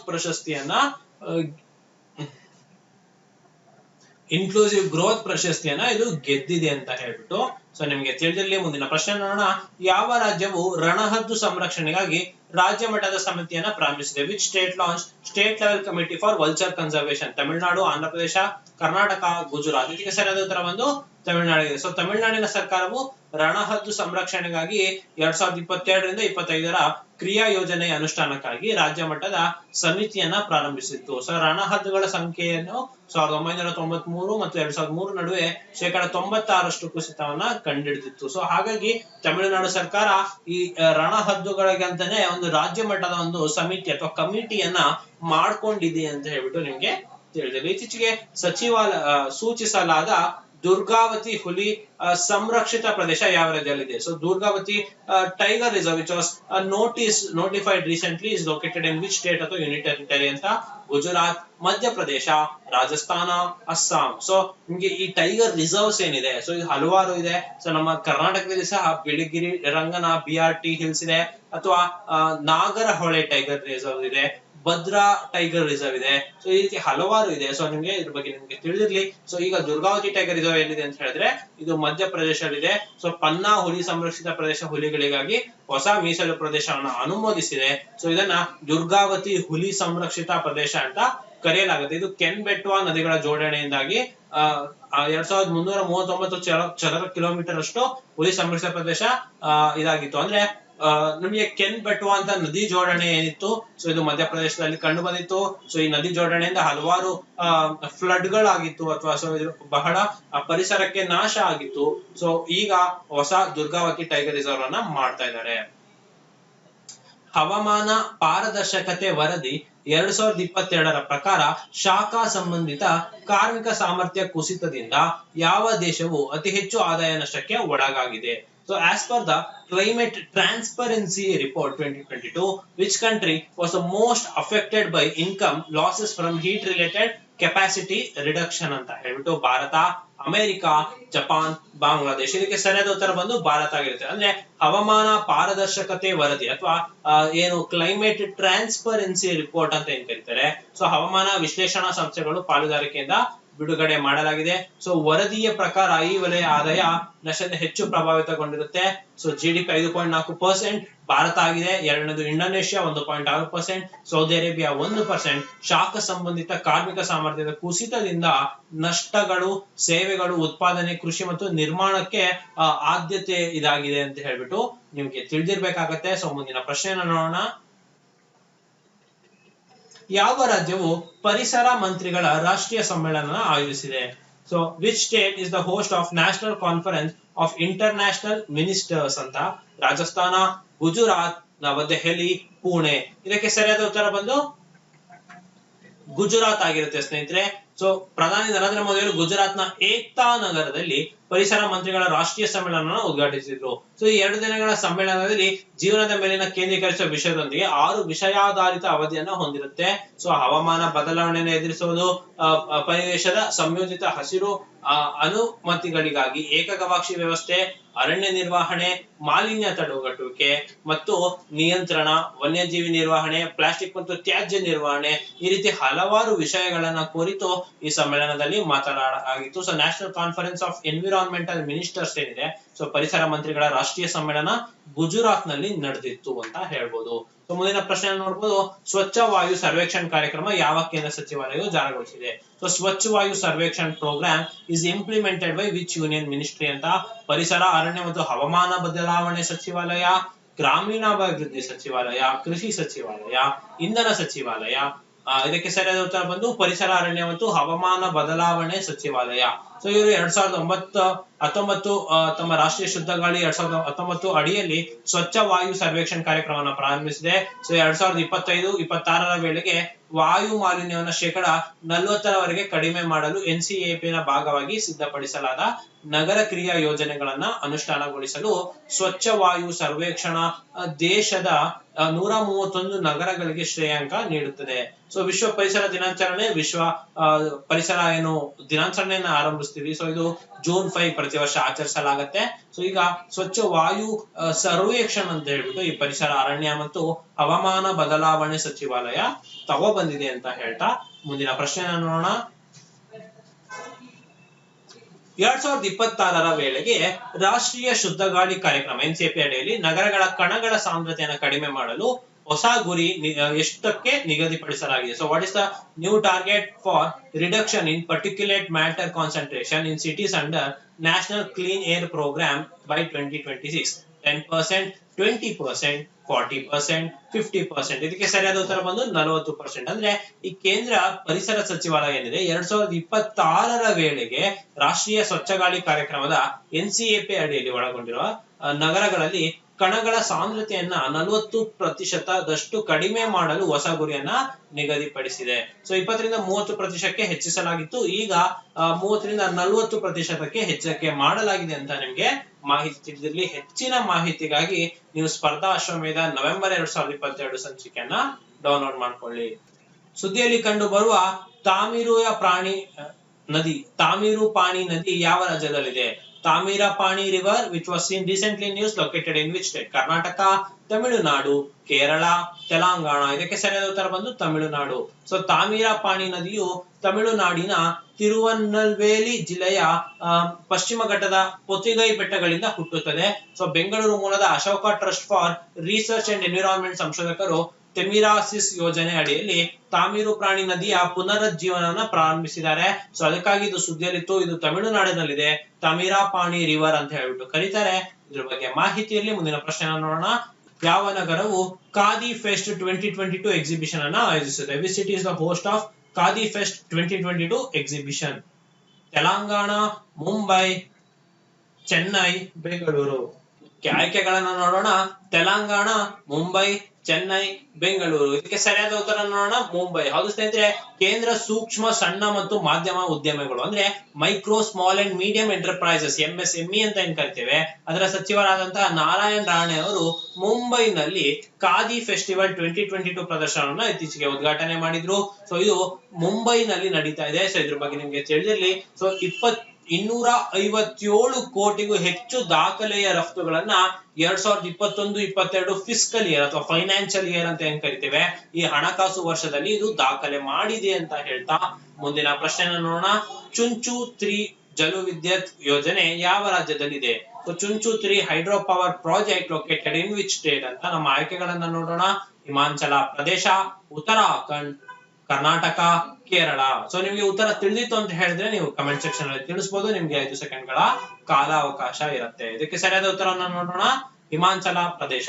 ಪ್ರಧಾನಿ ಮಂತ್ರಿ ಅವರು ಇತ್ತೀಚೆಗೆ 2 ಜಲವಿದ್ಯುತ್ ಯೋಜನೆಗಳಾದ ಚುಂಚು 3 ಮತ್ತು ದೇವತಾಲ್ ಚುಂಚು ಜಲವಿದ್ಯುತ್ ಯೋಜನೆಯನ್ನ ಶಂಕುಸ್ಥಾಪನೆ ನೆರವೇರಿಸಿದ್ರು. ಸೊ ಈ 2 ಯೋಜನೆಗಳು 270 ದಶಲಕ್ಷ ಯೂನಿಟ್ ಗಿಂತ ಹೆಚ್ಚು ವಿದ್ಯುತ್ ಅನ್ನು ಉತ್ಪಾದಿಸುತ್ತೆ. ಇದು ಹಿಮಾಚಲ ಪ್ರದೇಶದಲ್ಲಿ ಇದೆ ಅನ್ನೋದು ವಿಶೇಷ. ಸೊ ಇದ್ರ ಬಗ್ಗೆ ನಿಮ್ಗೆ ತಿಳಿದಿರ್ಲಿ ಅಂತ ಹೇಳ್ತಾ, ಹೆಚ್ಚಿನ ಮಾಹಿತಿಗಾಗಿ ನೀವು ಸ್ಪರ್ಧಾ ಅಶ್ವಮೇಧ ನವೆಂಬರ್ 20, 2022 ಸಂಚಿಕೆಯನ್ನ ಡೌನ್ಲೋಡ್ ಮಾಡ್ಕೋಬೇಕಾಗತ್ತೆ. ಲಿಂಕ್ ಅನ್ನ ನೀಡಿರ್ತೇವೆ. ಯಾವ ರಾಜ್ಯ ಹೆಲಿ ಇಂಡಿಯಾ ಶೃಂಗಸಭೆ 2022 ಅನ್ನು ಆಯೋಜಿಸುತ್ತದೆ? So which state is the host of the heli India summit 2022?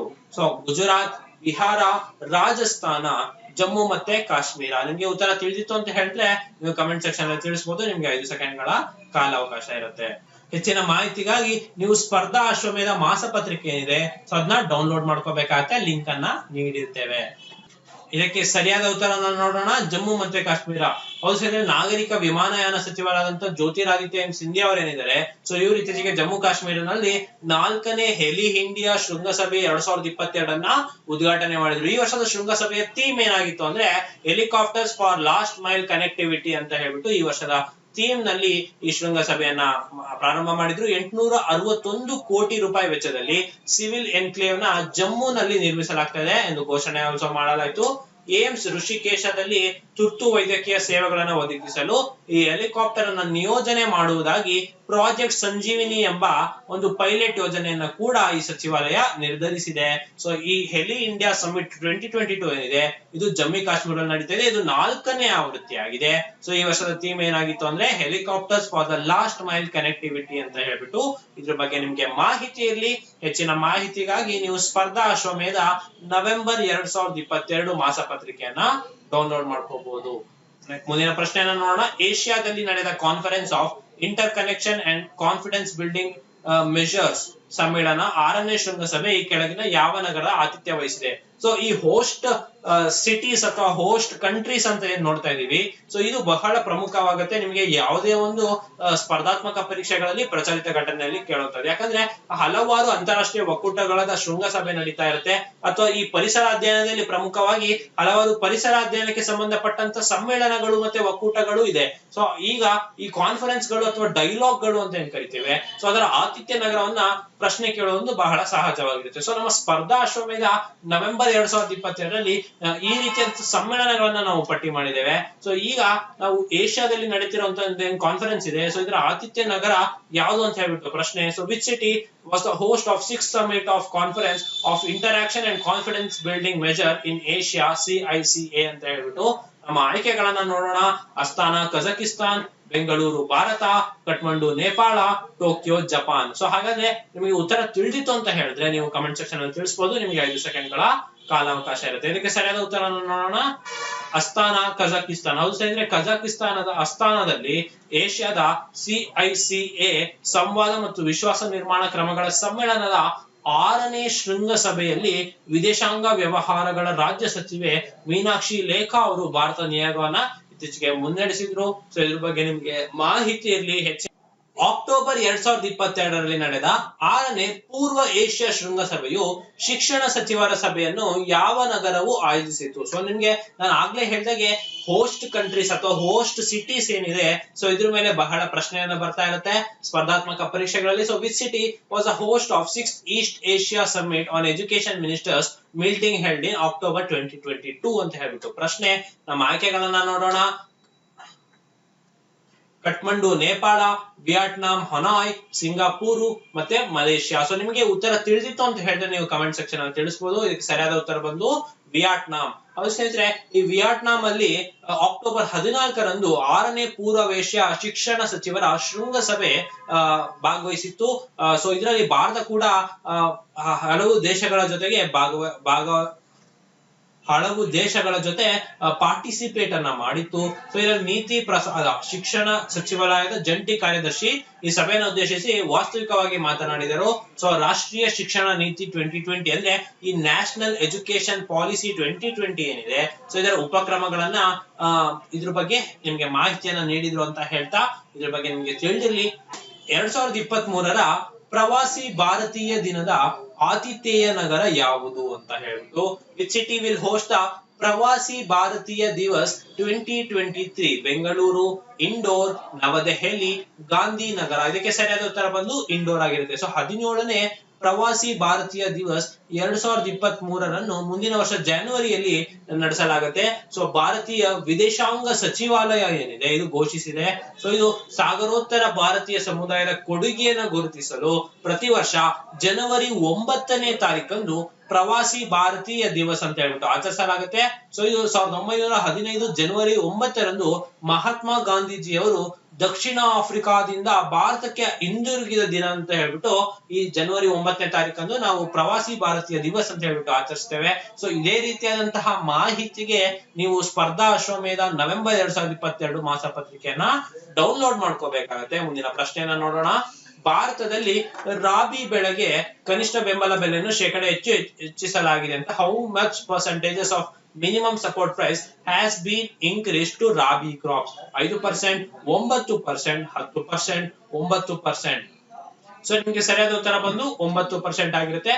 So ಆರ್ಥಿಕ ವ್ಯವಹಾರಗಳ ಕ್ಯಾಬಿನೆಟ್ ಸಮಿತಿ ಈ ಋತುವಿನ 6 ಕಡ್ಡಾಯ ರಾಬಿ ಬೆಳೆಗೆ ಕನಿಷ್ಠ ಬೆಲೆಯನ್ನ 2% ಇಂದ 9% ಹೆಚ್ಚಳವನ್ನ ಘೋಷಿಸಿದೆ. ಸೊ MSP ಅಂತ ಒಂದಿರುತ್ತೆ. ಸೊ ಮಿನಿಮಮ್ ಸಪೋರ್ಟ್ ಪ್ರೈಸ್ ಅಂತ ಅಂದ್ರೆ ಈಗ ಮಾರುಕಟ್ಟೆಯಲ್ಲಿ ನೀವೊಂದು ಪ್ರಾಡಕ್ಟ್ ಅನ್ನು ತಗೊಳ್ತಾ ಇದ್ದೀರಾ ಅಥವಾ ಯಾವ್ದೋ ಒಂದು ಹಣ್ಣು ತರಕಾರಿಯನ್ನ ತಗೊಳ್ತಿದ್ದೀರಾ ಅಂತ ಹೇಳಿದ್ರೆ ಅದಕ್ಕೊಂದು MSP ಅನ್ನೋದಿರುತ್ತೆ.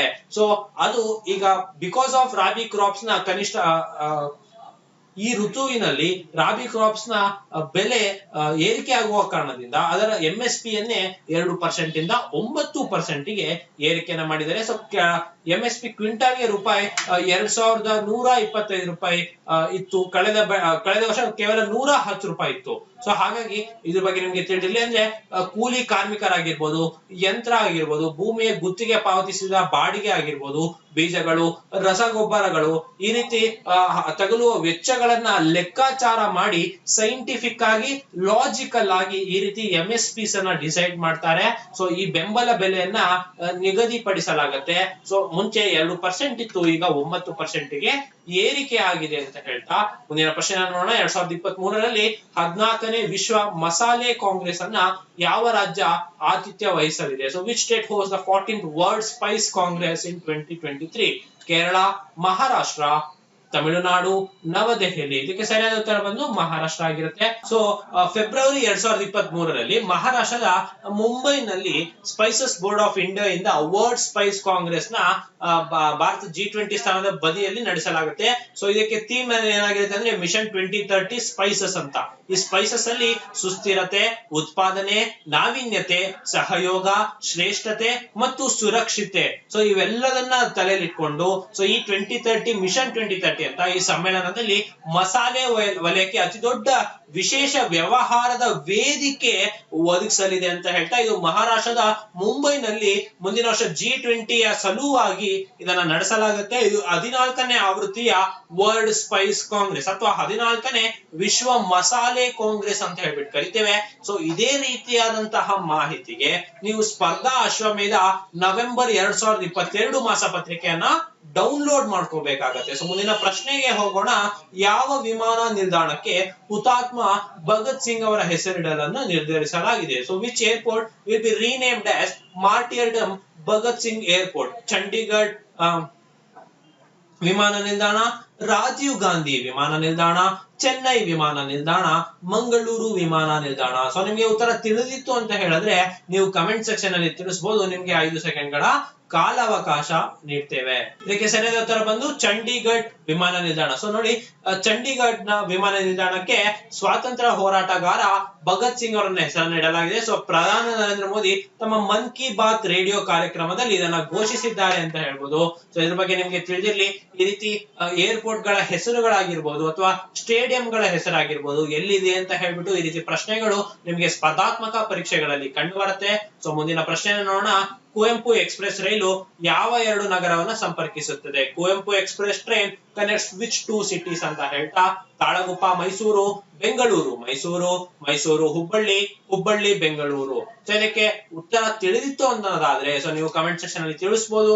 ನಿಮ್ಗೆ ಸರಿಯಾದ ಉತ್ತರ ನೋಡೋಣ. ತಾಳಗುಪ್ಪ ಮೈಸೂರು. ಹೌದು ಸ್ನೇಹಿತರೆ, ತಾಳಗುಪ್ಪ ಎಕ್ಸ್ಪ್ರೆಸ್ ಏನಿತ್ತು ಸೊ ಅದನ್ನ ಕುವೆಂಪು ಎಕ್ಸ್ಪ್ರೆಸ್ ಅಂತ ಹೇಳ್ತೇವೆ. ಇತ್ತೀಚೆಗೆ ರೈಲ್ವೆ ಮಂಡಳಿಯು ಮೈಸೂರು ತಾಳಗುಪ್ಪ ಎಕ್ಸ್ಪ್ರೆಸ್ ರೈಲ್ ಏನಿತ್ತು ಸೊ ಅದನ್ನ ಮರುನಾಮಕರಣ ಮಾಡಿ ಕುವೆಂಪು ಎಕ್ಸ್ಪ್ರೆಸ್ ಅಂತ ಹೇಳ್ಬಿಟ್ಟು ಹೆಸರನ್ನಿಟ್ಟಿದ್ದಾರೆ.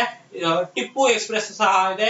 ಸೊ ಇದನ್ನ ಒಡೆಯರ್ ಎಕ್ಸ್ಪ್ರೆಸ್ ಅಂತ ಹೇಳ್ಬಿಟ್ಟು ಕೂಡ ಬದಲಾಯಿಸಿದ್ದಾರೆ. ಸೊ ಈ ರೀತಿ ನಿಮಗೆ ರೈಲುಗಳ ಬಗ್ಗೆ ಮಾಹಿತಿ ಇರಲಿ. ಇದೇ ರೀತಿ ಹೆಚ್ಚು ಮಾಹಿತಿಗಾಗಿ ನೀವು ಸ್ಪರ್ಧಾ ಅಶ್ವಮೇಧ ನವೆಂಬರ್ 2022 ಮಾಸಪತ್ರಿಕೆಯನ್ನ ಡೌನ್ಲೋಡ್ ಮಾಡ್ಕೋಬೇಕಾಗತ್ತೆ. ಮುಂದಿನ ಪ್ರಶ್ನೆ ನೋಡೋಣ. ಕೆಂಪೇಗೌಡರ 108 ಅಡಿ ಎತ್ತರದ ಪ್ರತಿಮೆ ಎಲ್ಲಿ ಅನಾವರಣ ಆಗುತ್ತಿದೆ? So where will be the Kempegowda 108 feet statue inaugurated ಅಂತ? ಬೆಂಗಳೂರು, ಮೈಸೂರು, ಮಂಡ್ಯ, ಚಿಕ್ಕಬಳ್ಳಾಪುರ. ಇದಕ್ಕೆ ಸರಿಯಾದ ಉತ್ತರ ನೋಡೋಣ. ಬೆಂಗಳೂರು. ಹೌದು ಸ್ನೇಹಿತರೆ, ಯಲಹಂಕದ ನಾಡ ಪ್ರಭುಗಳಲ್ಲಿ ಬರುವಂತಹ ಕೆಂಪೇಗೌಡರೇನಿದ್ದಾರೆ ಸೊ ಇವರು ಬೆಂಗಳೂರನ್ನ ನಿರ್ಮಾಣವನ್ನ ಮಾಡಿರ್ತಾರೆ. ಸೊ ಹಾಗಾಗಿ ಬೆಂಗಳೂರಿನಲ್ಲಿ ದೇವನಹಳ್ಳಿಯ ಬಳಿಯ ಅಂತಾರಾಷ್ಟ್ರೀಯ ವಿಮಾನ ನಿಲ್ದಾಣದ ಬಳಿ 108 ಅಡಿ ಎತ್ತರದ ಕೆಂಪೇಗೌಡರ ಪ್ರತಿಮೆಯನ್ನ ಇತ್ತೀಚೆಗೆ ಅನಾವರಣ ಮಾಡಿದ್ರು. ಇದು ಕಂಚಿನ ಪ್ರತಿಮೆಯಾಗಿದೆ. ಸೊ ಇದ್ರ ಬಗ್ಗೆ ನಿಮ್ಗೆ ತಿಳಿದಿರ್ಲಿ ಅಂತ ಹೇಳ್ತಾ ಮುಂದಿನ ಪ್ರಶ್ನೆ ನೋಡೋಣ. ವಿಶ್ವದ ಅತಿ ದೊಡ್ಡ ವಿಮಾನದ ಪೈಲಟ್ ಆಗಿ ಕಾರ್ಯನಿರ್ವಹಿಸಿದವರು ಯಾರು? So was the pilot for the world's biggest airliner? Ashish Kumar Singh, Rahul Kumar, Apoorv Bansal, Sandeep Prabhu ಅಂತ ಹೇಳಿ ನಿಮ್ಗೆ ಉತ್ತರ ತಿಳಿದಿತ್ತು ಅಂತ ಹೇಳಿದ್ರೆ ನೀವು ಕಮೆಂಟ್ ಸೆಕ್ಷನ್ ಅಲ್ಲಿ ತಿಳಿಸಬಹುದು. ಇದಕ್ಕೆ ಸರಿಯಾದ ಉತ್ತರ ಬಂದು ಸಂದೀಪ್ ಪ್ರಭು. ಹೌದು ಸ್ನೇಹಿತರೆ, ಬೆಂಗಳೂರು ಕೆಂಪೇಗೌಡ ಅಂತಾರಾಷ್ಟ್ರೀಯ ವಿಮಾನ ನಿಲ್ದಾಣದ ಹೊಸ ಟರ್ಮಿನಲ್ ಬಂದಿಳಿದ ವಿಶ್ವದ ಅತಿದೊಡ್ಡ ಪ್ರಯಾಣಿಕ ವಿಮಾನ ಎಮಿರೇಟ್ಸ್ ಏರ್ಬಸ್ A380 ಪರೀಕ್ಷಾರ್ಥ ಹಾರಾಟವನ್ನ ಯಶಸ್ವಿಯಾಗಿ ಪೂರೈಸಿದೆ. ಸೊ ಇದಕ್ಕೆ ಉಡುಪಿ ಮೂಲದ ಪೈಲಟ್ ಆದಂತಹ ಸಂದೀಪ್ ಪ್ರಭು ಅವರು ಇದನ್ನ ಕಾರ್ಯನಿರ್ವಹಿಸಿದ್ದಾರೆ. ಸೊ ಈ ವಿಮಾನ ನಿಲ್ದಾಣ ಕೆಂಪೇಗೌಡ ಅಂತಾರಾಷ್ಟ್ರೀಯ ವಿಮಾನ ಏನಿದೆ ಹೊಸ ನೂತನ ಟರ್ಮಿನಲ್ ಏನಾಗಿತ್ತು ಸೊ ಇದಕ್ಕೆ ವಿಶ್ವದ ಅತಿ ದೊಡ್ಡ ಪ್ಯಾಸೆಂಜರ್ ಫ್ಲೈಟ್ ಏನಿದೆ ಅದು ಬಂದು ಇಳಿದಿತ್ತು. ಸೊ ಇದ್ರ ಬಗ್ಗೆ ನಿಮ್ಗೆ ಮಾಹಿತಿ ಇರ್ಲಿ ಅಂತ ಹೇಳ್ತಾ ಇದರ ಪ್ರಶ್ನೆನ ನೋಡೋಣ. ಯಾವ ರಾಜ್ಯವು ಸರಾಯು ನದಿಯ ದಡದಲ್ಲಿ ಲತಾ ಮಂಗೇಶ್ಕರ್ ಚೌಕ್ ಅನ್ನ ಉದ್ಘಾಟಿಸಿದೆ? So which state inaugurated the Lata Mangeshkar Chowk on the banks of Sarayu river? Gujarat, Uttar Pradesh, Maharashtra, Punjab. ನಿಮ್ಗೆ ಸರಿಯಾದ ಉತ್ತರ ತಿಳಿದಿತ್ತು ಅಂತ ಹೇಳಿದ್ರೆ ನೀವು ಕಮೆಂಟ್ ಸೆಕ್ಷನ್ ಅಲ್ಲಿ ತಿಳಿಸಬಹುದು. ಇದಕ್ಕೆ ಸರಿಯಾದ ಉತ್ತರ ಬಂದು ಉತ್ತರ ಪ್ರದೇಶ. ಹೌದು ಸ್ನೇಹಿತರೆ, ಉತ್ತರ ಪ್ರದೇಶದ ಮುಖ್ಯಮಂತ್ರಿ ಆದಂತಹ ಯೋಗಿ ಆದಿತ್ಯನಾಥ್ ಅವರು ದಿವಂಗತ ಗಾಯಕಿ 93ನೇ ಜನ್ಮದಿನದ ಸಂದರ್ಭದಲ್ಲಿ ಅಯೋಧ್ಯೆಯಲ್ಲಿ ಲತಾ ಮಂಗೇಶ್ಕರ್ ಚೌಕ್ ಅನ್ನ ಉದ್ಘಾಟಿಸಿದ್ದಾರೆ. ಸೊ ಇದು ಸರಾಯು ನದಿ ದಡದಲ್ಲಿದೆ. ಸೊ ಇವರು ಪ್ರಸಿದ್ಧ ಗಾಯಕಿ ಕೂಡ ಹೌದು, ಮತ್ತೆ ಭಾರತ ರತ್ನ ಪ್ರಶಸ್ತಿ ಪುರಸ್ಕೃತರು ಹೌದು. ಸೊ ಇವರು ಫೆಬ್ರವರಿ 2022ರಲ್ಲಿ 92ನೇ ವಯಸ್ಸಿನಲ್ಲಿ ನಿಧನರಾಗಿದ್ರು. ಸೊ ಇದ್ರ ಬಗ್ಗೆ ನಿಮ್ಗೆ ತಿಳಿದಿರ್ಲಿ ಅಂತ ಹೇಳ್ತಾ, ಆಯೋಗಗಳು, ಕಾರ್ಯಕ್ರಮ, ಯೋಜನೆ, ಕಾಯ್ದೆ ಕಾನೂನು, ಕೋರ್ಟ್ ತೀರ್ಪುಗಳು, ಸಮ್ಮೇಳನಗಳು, ಈ ವಿಷಯಗಳಿಗೆ ಸಂಬಂಧಪಟ್ಟಂತೆ ಯಾವ ರೀತಿಯಾದಂತಹ ಪ್ರಚಲಿತ ಘಟನೆಗಳಿದೆ ಈ ಅಕ್ಟೋಬರ್ ತಿಂಗಳಲ್ಲಿ, ಅದನ್ನು ನಾವು ನವೆಂಬರ್ ಮಂತ್ ಮ್ಯಾಗಝೀನ್ ಅಲ್ಲಿ ನೋಡ್ತಾ ಇದ್ದೇವೆ. ಸೊ ಈಗ ಒಂದೊಂದೇ ಪ್ರಶ್ನೆನ ನೋಡ್ತಾ ಹೋಗೋಣ. ಮೊದಲನೇ ಪ್ರಶ್ನೆ, UNCTAD ವ್ಯಾಪಾರ ಮತ್ತು ಅಭಿವೃದ್ಧಿ ವರದಿ ಪ್ರಕಾರ 2022-23ರ ಭಾರತದ GDP ಬೆಳವಣಿಗೆಯ ಅಂದಾಜು ಏನು ಅಂತ. What is the India's GDP growth projection for 2022-23 as per UNCTAD annual trade and development report ಅಂತ ಹೇಳ್ಬಿಟ್ಟು 5.7%, 6.5%, 6.7%, 6.2%. ನೋಡಿ, ಈ GDP ಅನ್ನೋದೇನಿದೆ, ಗ್ರಾಸ್ ಡೊಮೆಸ್ಟಿಕ್ ಪ್ರಾಡಕ್ಟ್ ಅಂತ ಏನು ಕರಿತೇವೆ, ಸೊ ಇದ್ರ ಮೇಲೆ ದೇಶದ ಆರ್ಥಿಕತೆ ಯಾವ ರೀತಿ ಬೆಳವಣಿಗೆ ಆಗ್ತಾ ಇದೆ ಅಂತ ಹೇಳ್ಬಿಟ್ಟು ನಾವೇನು ನಿರ್ಧರಿಸ್ತೇವೆ. ಸೊ ಈಗ UNCTAD ಏನಿದೆ, ಸೊ ಯುನೈಟೆಡ್ ನೇಷನ್ ಅನ್ನೋ ಅಂಗಸಂಸ್ಥೆ, ಅದರ ಪ್ರಕಾರ 2022-23 ಫಿಸ್ಕಲ್ ಇಯರ್ ಅಥವಾ ಫೈನಾನ್ಷಿಯಲ್ ಇಯರ್ ಅಂತ ಏನು ಕರಿತೀವಿ, ಈ ಹಣಕಾಸು ವರ್ಷದಲ್ಲಿ ಭಾರತದ GDP ಎಷ್ಟಾಗಿರುತ್ತೆ ಅಂತ ಹೇಳ್ಬಿಟ್ಟು ಪ್ರಶ್ನೆ. ಇದಕ್ಕೆ ಸರಿಯಾದ ಉತ್ತರ ತಿಳಿದಿತ್ತು ಅಂತ ಹೇಳಿದ್ರೆ ನೀವು ಕಮೆಂಟ್ ಸೆಕ್ಷನ್ ಅಲ್ಲಿ ತಿಳಿಸ್ಬೋದು. ಇದಕ್ಕೆ ಸರಿಯಾದ ಉತ್ತರನ ನೋಡೋಣ. ಸರಿಯಾದ ಉತ್ತರ ಬಂದು 5.7% ಆಗಿರುತ್ತೆ. ಸೊ ಆಪ್ಷನ್ ಎ 5.7% ಭಾರತದ GDP ಆಗಿರಲಿದೆ ಅಂತ ಹೇಳ್ಬಿಟ್ಟು UNCTAD ವರದಿ ಹೇಳ್ತಾ ಇದೆ. So United nation conference on trade and development, UNCTAD ಅಂತ ಏನು ಕರಿತೀವಿ, ಸೊ ಭಾರತದ ಆರ್ಥಿಕತೆಯು 5.7% ಇರೋದಿದೆ, ಮತ್ತು 2023ರಲ್ಲಿ 4.7% ಅಷ್ಟು ಬೆಳೆಯುತ್ತೆ ಅಂತ ಹೇಳ್ಬಿಟ್ಟು ಅಂದಾಜಿಸಲಾಗಿದೆ. ಸೊ ಇನ್ನು UN ವರದಿಯ 2022ರಲ್ಲಿ ವಿಶ್ವ ಆರ್ಥಿಕತೆಯು 2.6% ಬೆಳವಣಿಗೆಯನ್ನು ನಿರೀಕ್ಷಿಸುತ್ತೆ ಅಂತ ಹೇಳ್ಬಿಟ್ಟು ನೀವು ತಿಳ್ಕೊಬೋದು. ಇನ್ನು ಈ UNCTAD ಅನ್ನೋದೇನಿದೆ, ಇದೊಂದು ಜೆನಿವಾ ಮೂಲದ ಒಂದು ಸಂಸ್ಥೆ ಆಗಿದೆ. ಇನ್ನು 1981ಇಂದ ಈ ರೀತಿಯಾದಂತಹ ವರದಿಗಳೇನಿದೆ ಅದನ್ನು ಬಿಡುಗಡೆ ಮಾಡ್ಕೊತಾ ಬಂದಿದೆ ಅಂತ ಹೇಳ್ತಾ, ಸೊ ಇದ್ರ ಬಗ್ಗೆ ನಿಮಗೆ ತಿಳಿದಿರಲಿ. ಇನ್ನು ಹೆಚ್ಚಿನ ಮಾಹಿತಿ ಬೇಕಾದಲ್ಲಿ ವಿಡಿಯೋ ಕೆಳಗೆ ಏನು ಡಿಸ್ಕ್ರಿಪ್ಷನ್ ಇರುತ್ತೆ, ಸೊ ಅಲ್ಲಿ ನಿಮಗೆ ಈ ಸ್ಪರ್ಧಾ ಅಶ್ವಮೇಧ ಮಾಸಪತ್ರಿಕೆಯ PDF ಅನ್ನು ನಾವು ನೀಡಿರ್ತೇವೆ. ಸೊ ಅದನ್ನು ನೀವು ಡೌನ್ಲೋಡ್ ಮಾಡಿ ನೋಡ್ಕೋಬಹುದು. ಮುಂದಿನ ಪ್ರಶ್ನೆಯನ್ನು ನೋಡೋಣ. 2022ರಲ್ಲಿ ಜಾಗತಿಕ ಹಸಿವಿನ ಸೂಚ್ಯಂಕದಲ್ಲಿ ಈ ಕೆಳಗಿನ ಯಾವ ದೇಶವು ಕಡಿಮೆ ಅಂಕ ಗಳಿಸಿದೆ? So which country scored least at the global hunger index in 2022 ಅಂತ. ನಮ್ಮ ಆಪ್ಷನ್ಸ್ ಅನ್ನು ನೋಡೋಣ. ಅಫ್ಘಾನಿಸ್ತಾನ, ಯೆಮೆನ್, ಪಾಕಿಸ್ತಾನ, ಬಾಂಗ್ಲಾದೇಶ.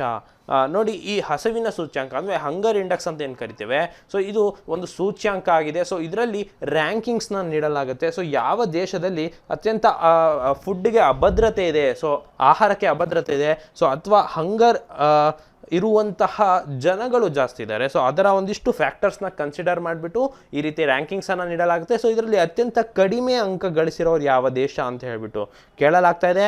ಸೊ ಇದಕ್ಕೆ ಉತ್ತರ ತಿಳಿದಿತ್ತು ಅಂತ ಹೇಳಿದ್ರೆ ನೀವು ಕಮೆಂಟ್ ಸೆಕ್ಷನಲ್ಲಿ ತಿಳಿಸ್ಬೋದು. ಇದಕ್ಕೆ ಸರಿಯಾದ ಉತ್ತರ ಬಂದು ಯೆಮೆನ್ ಆಗಿರುತ್ತೆ. ಹೌದು ಸ್ನೇಹಿತರೆ, ಯೆಮೆನ್ ದೇಶದಲ್ಲಿ ಈ ಅಪೌಷ್ಟಿಕತೆ, ಮಕ್ಕಳ ಕುಂಠಿತ ಬೆಳವಣಿಗೆ, ತೂಕ ಕಡಿಮೆ ಆಗುವುದು, ಮಕ್ಕಳ ಕ್ಷೀಣತೆ, ಮರಣ, ದಕ್ಷಿಣ ಏಷ್ಯಾ ಪ್ರದೇಶದಲ್ಲಿ ಈ ರೀತಿ ಹಸಿವಿನ ಮಟ್ಟವನ್ನು ಹೊಂದಿರೋ ಕಾರಣಕ್ಕೆ ಯೆಮೆನ್ ದೇಶದಲ್ಲಿ ಹಸಿವಿನ ಸೂಚ್ಯಾಂಕದಲ್ಲಿ ಕಡಿಮೆ ಅಂಕಗಳನ್ನು ಗಳಿಸಿದೆ. ಸೊ ಈ ಯೆಮೆನ್ ದೇಶ ಏನಿದೆ, ಸೊ ಇದು ಜಾಗತಿಕ ಹಸಿವು ಸೂಚ್ಯಂಕ 2022ರಲ್ಲಿ ವಿಶ್ವದ ಕೊನೆಯ ಸ್ಥಾನದಲ್ಲಿದೆ ಅಂತ ಹೇಳ್ಬಿಟ್ಟು ನೀವು ತಿಳ್ಕೊಬೇಕಾಗತ್ತೆ. ಹಾಗಾದರೆ ಸ್ನೇಹಿತರೆ ನೀವು ಕೇಳ್ಬೋದು, ಭಾರತ ಎಷ್ಟನೇ ಸ್ಥಾನದಲ್ಲಿದೆ ಅಂತ ಹೇಳಿಬಿಟ್ಟು. ಭಾರತ 107ನೇ ಸ್ಥಾನದಲ್ಲಿದೆ. ಸೊ 2022ನೇ ಸಾಲಿನ ಜಾಗತಿಕ ಹಸಿವು ಸೂಚ್ಯಂಕ ಬಿಡುಗಡೆಯಾಗಿದ್ದು 121 ರಾಷ್ಟ್ರಗಳ ಪೈಕಿ ಭಾರತವು 107ನೇ ಸ್ಥಾನ ಪಡ್ಕೊಂಡಿದೆ. ಸೊ ಇಲ್ಲಿ ಕೇಳಿರುವಂತಹ ಪ್ರಶ್ನೆ ಯಾವುದಾಗಿದೆ ಅಂತ ಹೇಳಿದ್ರೆ, 121ನೇ ಸ್ಥಾನದಲ್ಲಿರುವಂಥ ದೇಶ ಯಾವುದು ಅಂತ, ಅದು ಯೆಮೆನ್. ಇದ್ರ ಬಗ್ಗೆ ನಿಮಗೆ ತಿಳಿದಿರಲಿ. ಭಾರತದಲ್ಲಿ ಯಾಕೆ 107ನೇ ಸ್ಥಾನದಲ್ಲಿದೆ ಅಂತ ಹೇಳಿದ್ರೆ, ಅದರಲ್ಲಿ ಅಪೌಷ್ಟಿಕತೆ ಪ್ರಮಾಣ 19.3%. ಇದು ಜಗತ್ತಿನಲ್ಲಿ ಅತಿ ಹೆಚ್ಚಿನ ಅಪೌಷ್ಟಿಕತೆಯ ಪ್ರಮಾಣವಾಗಿದೆ. ಸೊ ನಾವು ಸರಿಪಡಿಸ್ಕೊಳ್ಬೇಕು ಅಂತ ಹೇಳ್ತಾ, ಇದೇ ರೀತಿ ಹೆಚ್ಚಿನ ಮಾಹಿತಿಗೆ ನೀವು ಸ್ಪರ್ಧಾ ಅಶ್ವಮೇಧ ಮಾಸಪತ್ರಿಕೆಯನ್ನು ಡೌನ್ಲೋಡ್ ಮಾಡ್ಕೊಬೇಕು ಅಂತ ಹೇಳ್ತಾ ಮುಂದಿನ ಪ್ರಶ್ನೆಗೆ ಹೋಗೋಣ.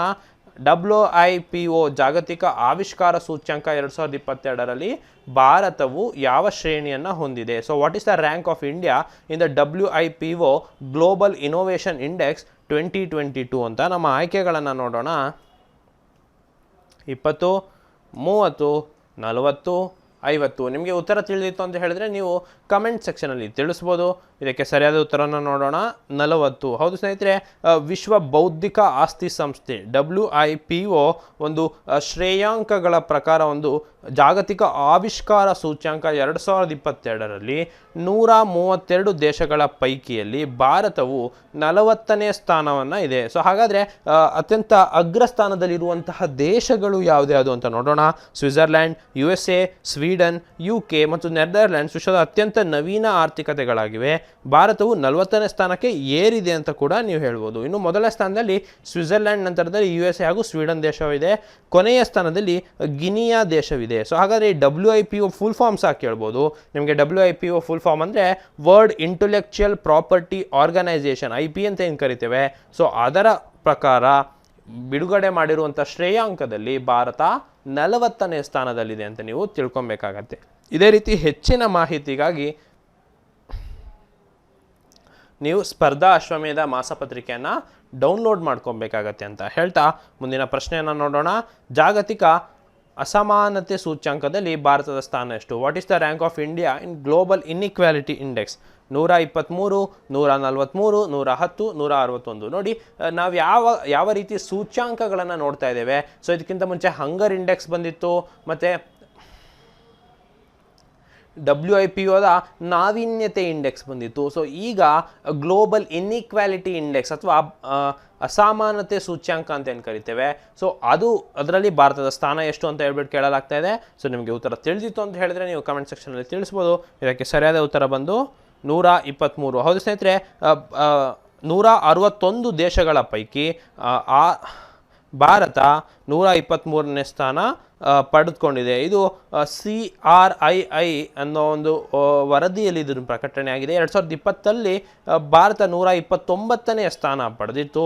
ಸೊ ಈಗ 6 ಸ್ಥಾನ ಸುಧಾರಣೆ ಕಂಡು 123ನೇ ಸ್ಥಾನಕ್ಕೆ ಏರಿದೆ.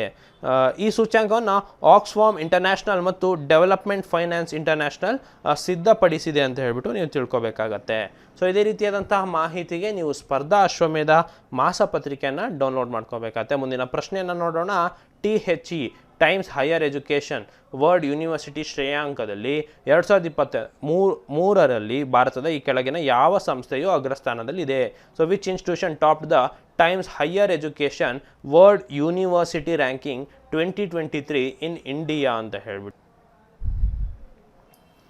ನಮ್ಮ ಆಯ್ಕೆಗಳನ್ನು ನೋಡೋಣ. IIT Bombay, IIT Kharagpur, IIT Madras, IISc Bangalore. So ನಿಮಗೆ ಉತ್ತರ ತಿಳಿದಿತ್ತು ಅಂತ ಹೇಳಿದ್ರೆ ನೀವು ಕಮೆಂಟ್ ಸೆಕ್ಷನಲ್ಲಿ ತಿಳಿಸ್ಬೋದು. ಇದಕ್ಕೆ ಸರಿಯಾದ ಉತ್ತರವನ್ನು ನೋಡೋಣ. ಸರಿಯಾದ ಉತ್ತರ ಬಂದು IISc ಬ್ಯಾಂಗ್ಳೂರ್. ಹೌದು ಸ್ನೇಹಿತರೆ, IISc ಬ್ಯಾಂಗ್ಳೂರ್ನ ಇನ್ನೊಂದು ಹಿರಿಮೆ ಇದಕ್ಕೆ ಸೇರಿಕೊಂಡಿದೆ. Times higher education THE world university ಶ್ರೇಯಾಂಕ 2023ರನ್ನು ಇತ್ತೀಚೆಗೆ ಬಿಡುಗಡೆ ಮಾಡಲಾಗಿತ್ತು. ಸೊ UKಯ ಆಕ್ಸ್ಫರ್ಡ್ ಯೂನಿವರ್ಸಿಟಿ ಸತತ 7ನೇ ಬಾರಿಗೆ ಶ್ರೇಯಾಂಕ ಪಟ್ಟಿಯಲ್ಲಿ ಅಗ್ರಸ್ಥಾನದಲ್ಲಿದೆ. ಸೊ ಈ ಆಕ್ಸ್ಫರ್ಡ್ ಯೂನಿವರ್ಸಿಟಿ ಏನಿದೆ ಇದು ಯುನೈಟೆಡ್ ಕಿಂಗ್ಡಮಲ್ಲಿದೆ. ಸೊ ಇದು ಸತತವಾಗಿ 7ನೇ ಬಾರಿ ಅಗ್ರಸ್ಥಾನವನ್ನು ಪಡ್ಕೊಂಡಿದೆ. ಸೊ ಆದರೆ ಭಾರತದಲ್ಲಿರುವಂತಹ ಒಂದು ಸಂಸ್ಥೆಗಳಲ್ಲಿ ಇಂಡಿಯನ್ ಇನ್ಸ್ಟಿಟ್ಯೂಟ್ ಆಫ್ ಸೈನ್ಸ್ ಬ್ಯಾಂಗ್ಳೂರಲ್ಲಿ ಏನಿದೆ, ಸೊ ಇದು ಸ್ಥಾನವನ್ನು ಉಳಿಸ್ಕೊಂಡಿದೆ ಅಂತ ಹೇಳಿಬಿಟ್ಟು. ಇನ್ನು 251, 300 ಬ್ಯಾಂಡ್ನಲ್ಲಿ ಸ್ಥಾನ ಪಡೆದಿದೆ ಅಂತ ಹೇಳಿಬಿಟ್ಟು. ಇನ್ನು ಹಾರ್ವರ್ಡ್, ಹಾಗಾದರೆ ಆಕ್ಸ್ಫರ್ಡ್ ಯೂನಿವರ್ಸಿಟಿ ನಂತರ ಹಾರ್ವರ್ಡ್ ಯೂನಿವರ್ಸಿಟಿ ಇದೆ, ಕೇಂಬ್ರಿಡ್ಜ್ ಯೂನಿವರ್ಸಿಟಿ ಇದೆ, ಅದು 2 ಮತ್ತು 3ನೇ ಸ್ಥಾನದಲ್ಲಿದೆ. ಭಾರತದ ಪೈಕಿ ಇಂಡಿಯನ್ ಇನ್ಸ್ಟಿಟ್ಯೂಟ್ ಆಫ್ ಸೈನ್ಸ್ ಸ್ಥಾನ ಪಡೆದುಕೊಂಡಿದೆ ಅಂತ ಹೇಳ್ಬಿಟ್ಟು. ಈ ರೀತಿ QS ವರ್ಲ್ಡ್ ರ್ಯಾಂಕಿಂಗ್ ಸಹ ಬರುತ್ತೆ. ಇದು THE ಅಂದರೆ ಟೈಮ್ಸ್ ಹೈಯರ್ ಎಜುಕೇಷನ್ ರ್ಯಾಂಕಿಂಗ್ಸ್ನಲ್ಲಿ ಪ್ರಕಾರ ಇದು ಈ ಪಟ್ಟಿ ಇದೆ ಅಂತ ಹೇಳ್ತಾ, ಇದ್ರ ಬಗ್ಗೆ ಹೆಚ್ಚಿನ ಮಾಹಿತಿ ಬೇಕಾದಲ್ಲಿ ನೀವು ಸ್ಪರ್ಧಾ ಅಶ್ವಮೇಧ ಮಾಸಪತ್ರಿಕೆಯನ್ನು ಡೌನ್ಲೋಡ್ ಮಾಡ್ಕೋಬೇಕಾಗತ್ತೆ. ಮುಂದಿನ ಪ್ರಶ್ನೆಯನ್ನು ನೋಡೋಣ. 2022 ಲಿವಿಂಗ್ ಪ್ಲಾನೆಟ್ ವರದಿಯನ್ನು ಯಾವ ಸಂಸ್ಥೆ ಬಿಡುಗಡೆ ಮಾಡಿದೆ? So 2022 living planet report was released by which organisation ಅಂತ. ಸೊ ನಮ್ಮ ಆಯ್ಕೆಗಳನ್ನು ನೋಡೋಣ. WWF, UNO, UNEP, UNDP. So ಈ ರೀತಿಯಾದಂತಹ ವಿಶ್ವಸಂಸ್ಥೆಗಳೇನಿದೆ, ಸೊ ಒಬ್ಬೊಬ್ಬರು ಒಂದೊಂದು ರೀತಿಯ ವರದಿಗಳನ್ನು ಬಿಡುಗಡೆ ಮಾಡ್ತಾರೆ ಪ್ರತಿ ವರ್ಷ. ಸೊ ಈಗ 2022 ಲಿವಿಂಗ್ ಪ್ಲಾನೆಟ್ ರಿಪೋರ್ಟನ್ನು ಯಾರು ಬಿಡುಗಡೆ ಮಾಡಿದ್ದು ಅಂತ, ಇದಕ್ಕೆ ಸರಿಯಾದ ಉತ್ತರ ಬಂದು WWF.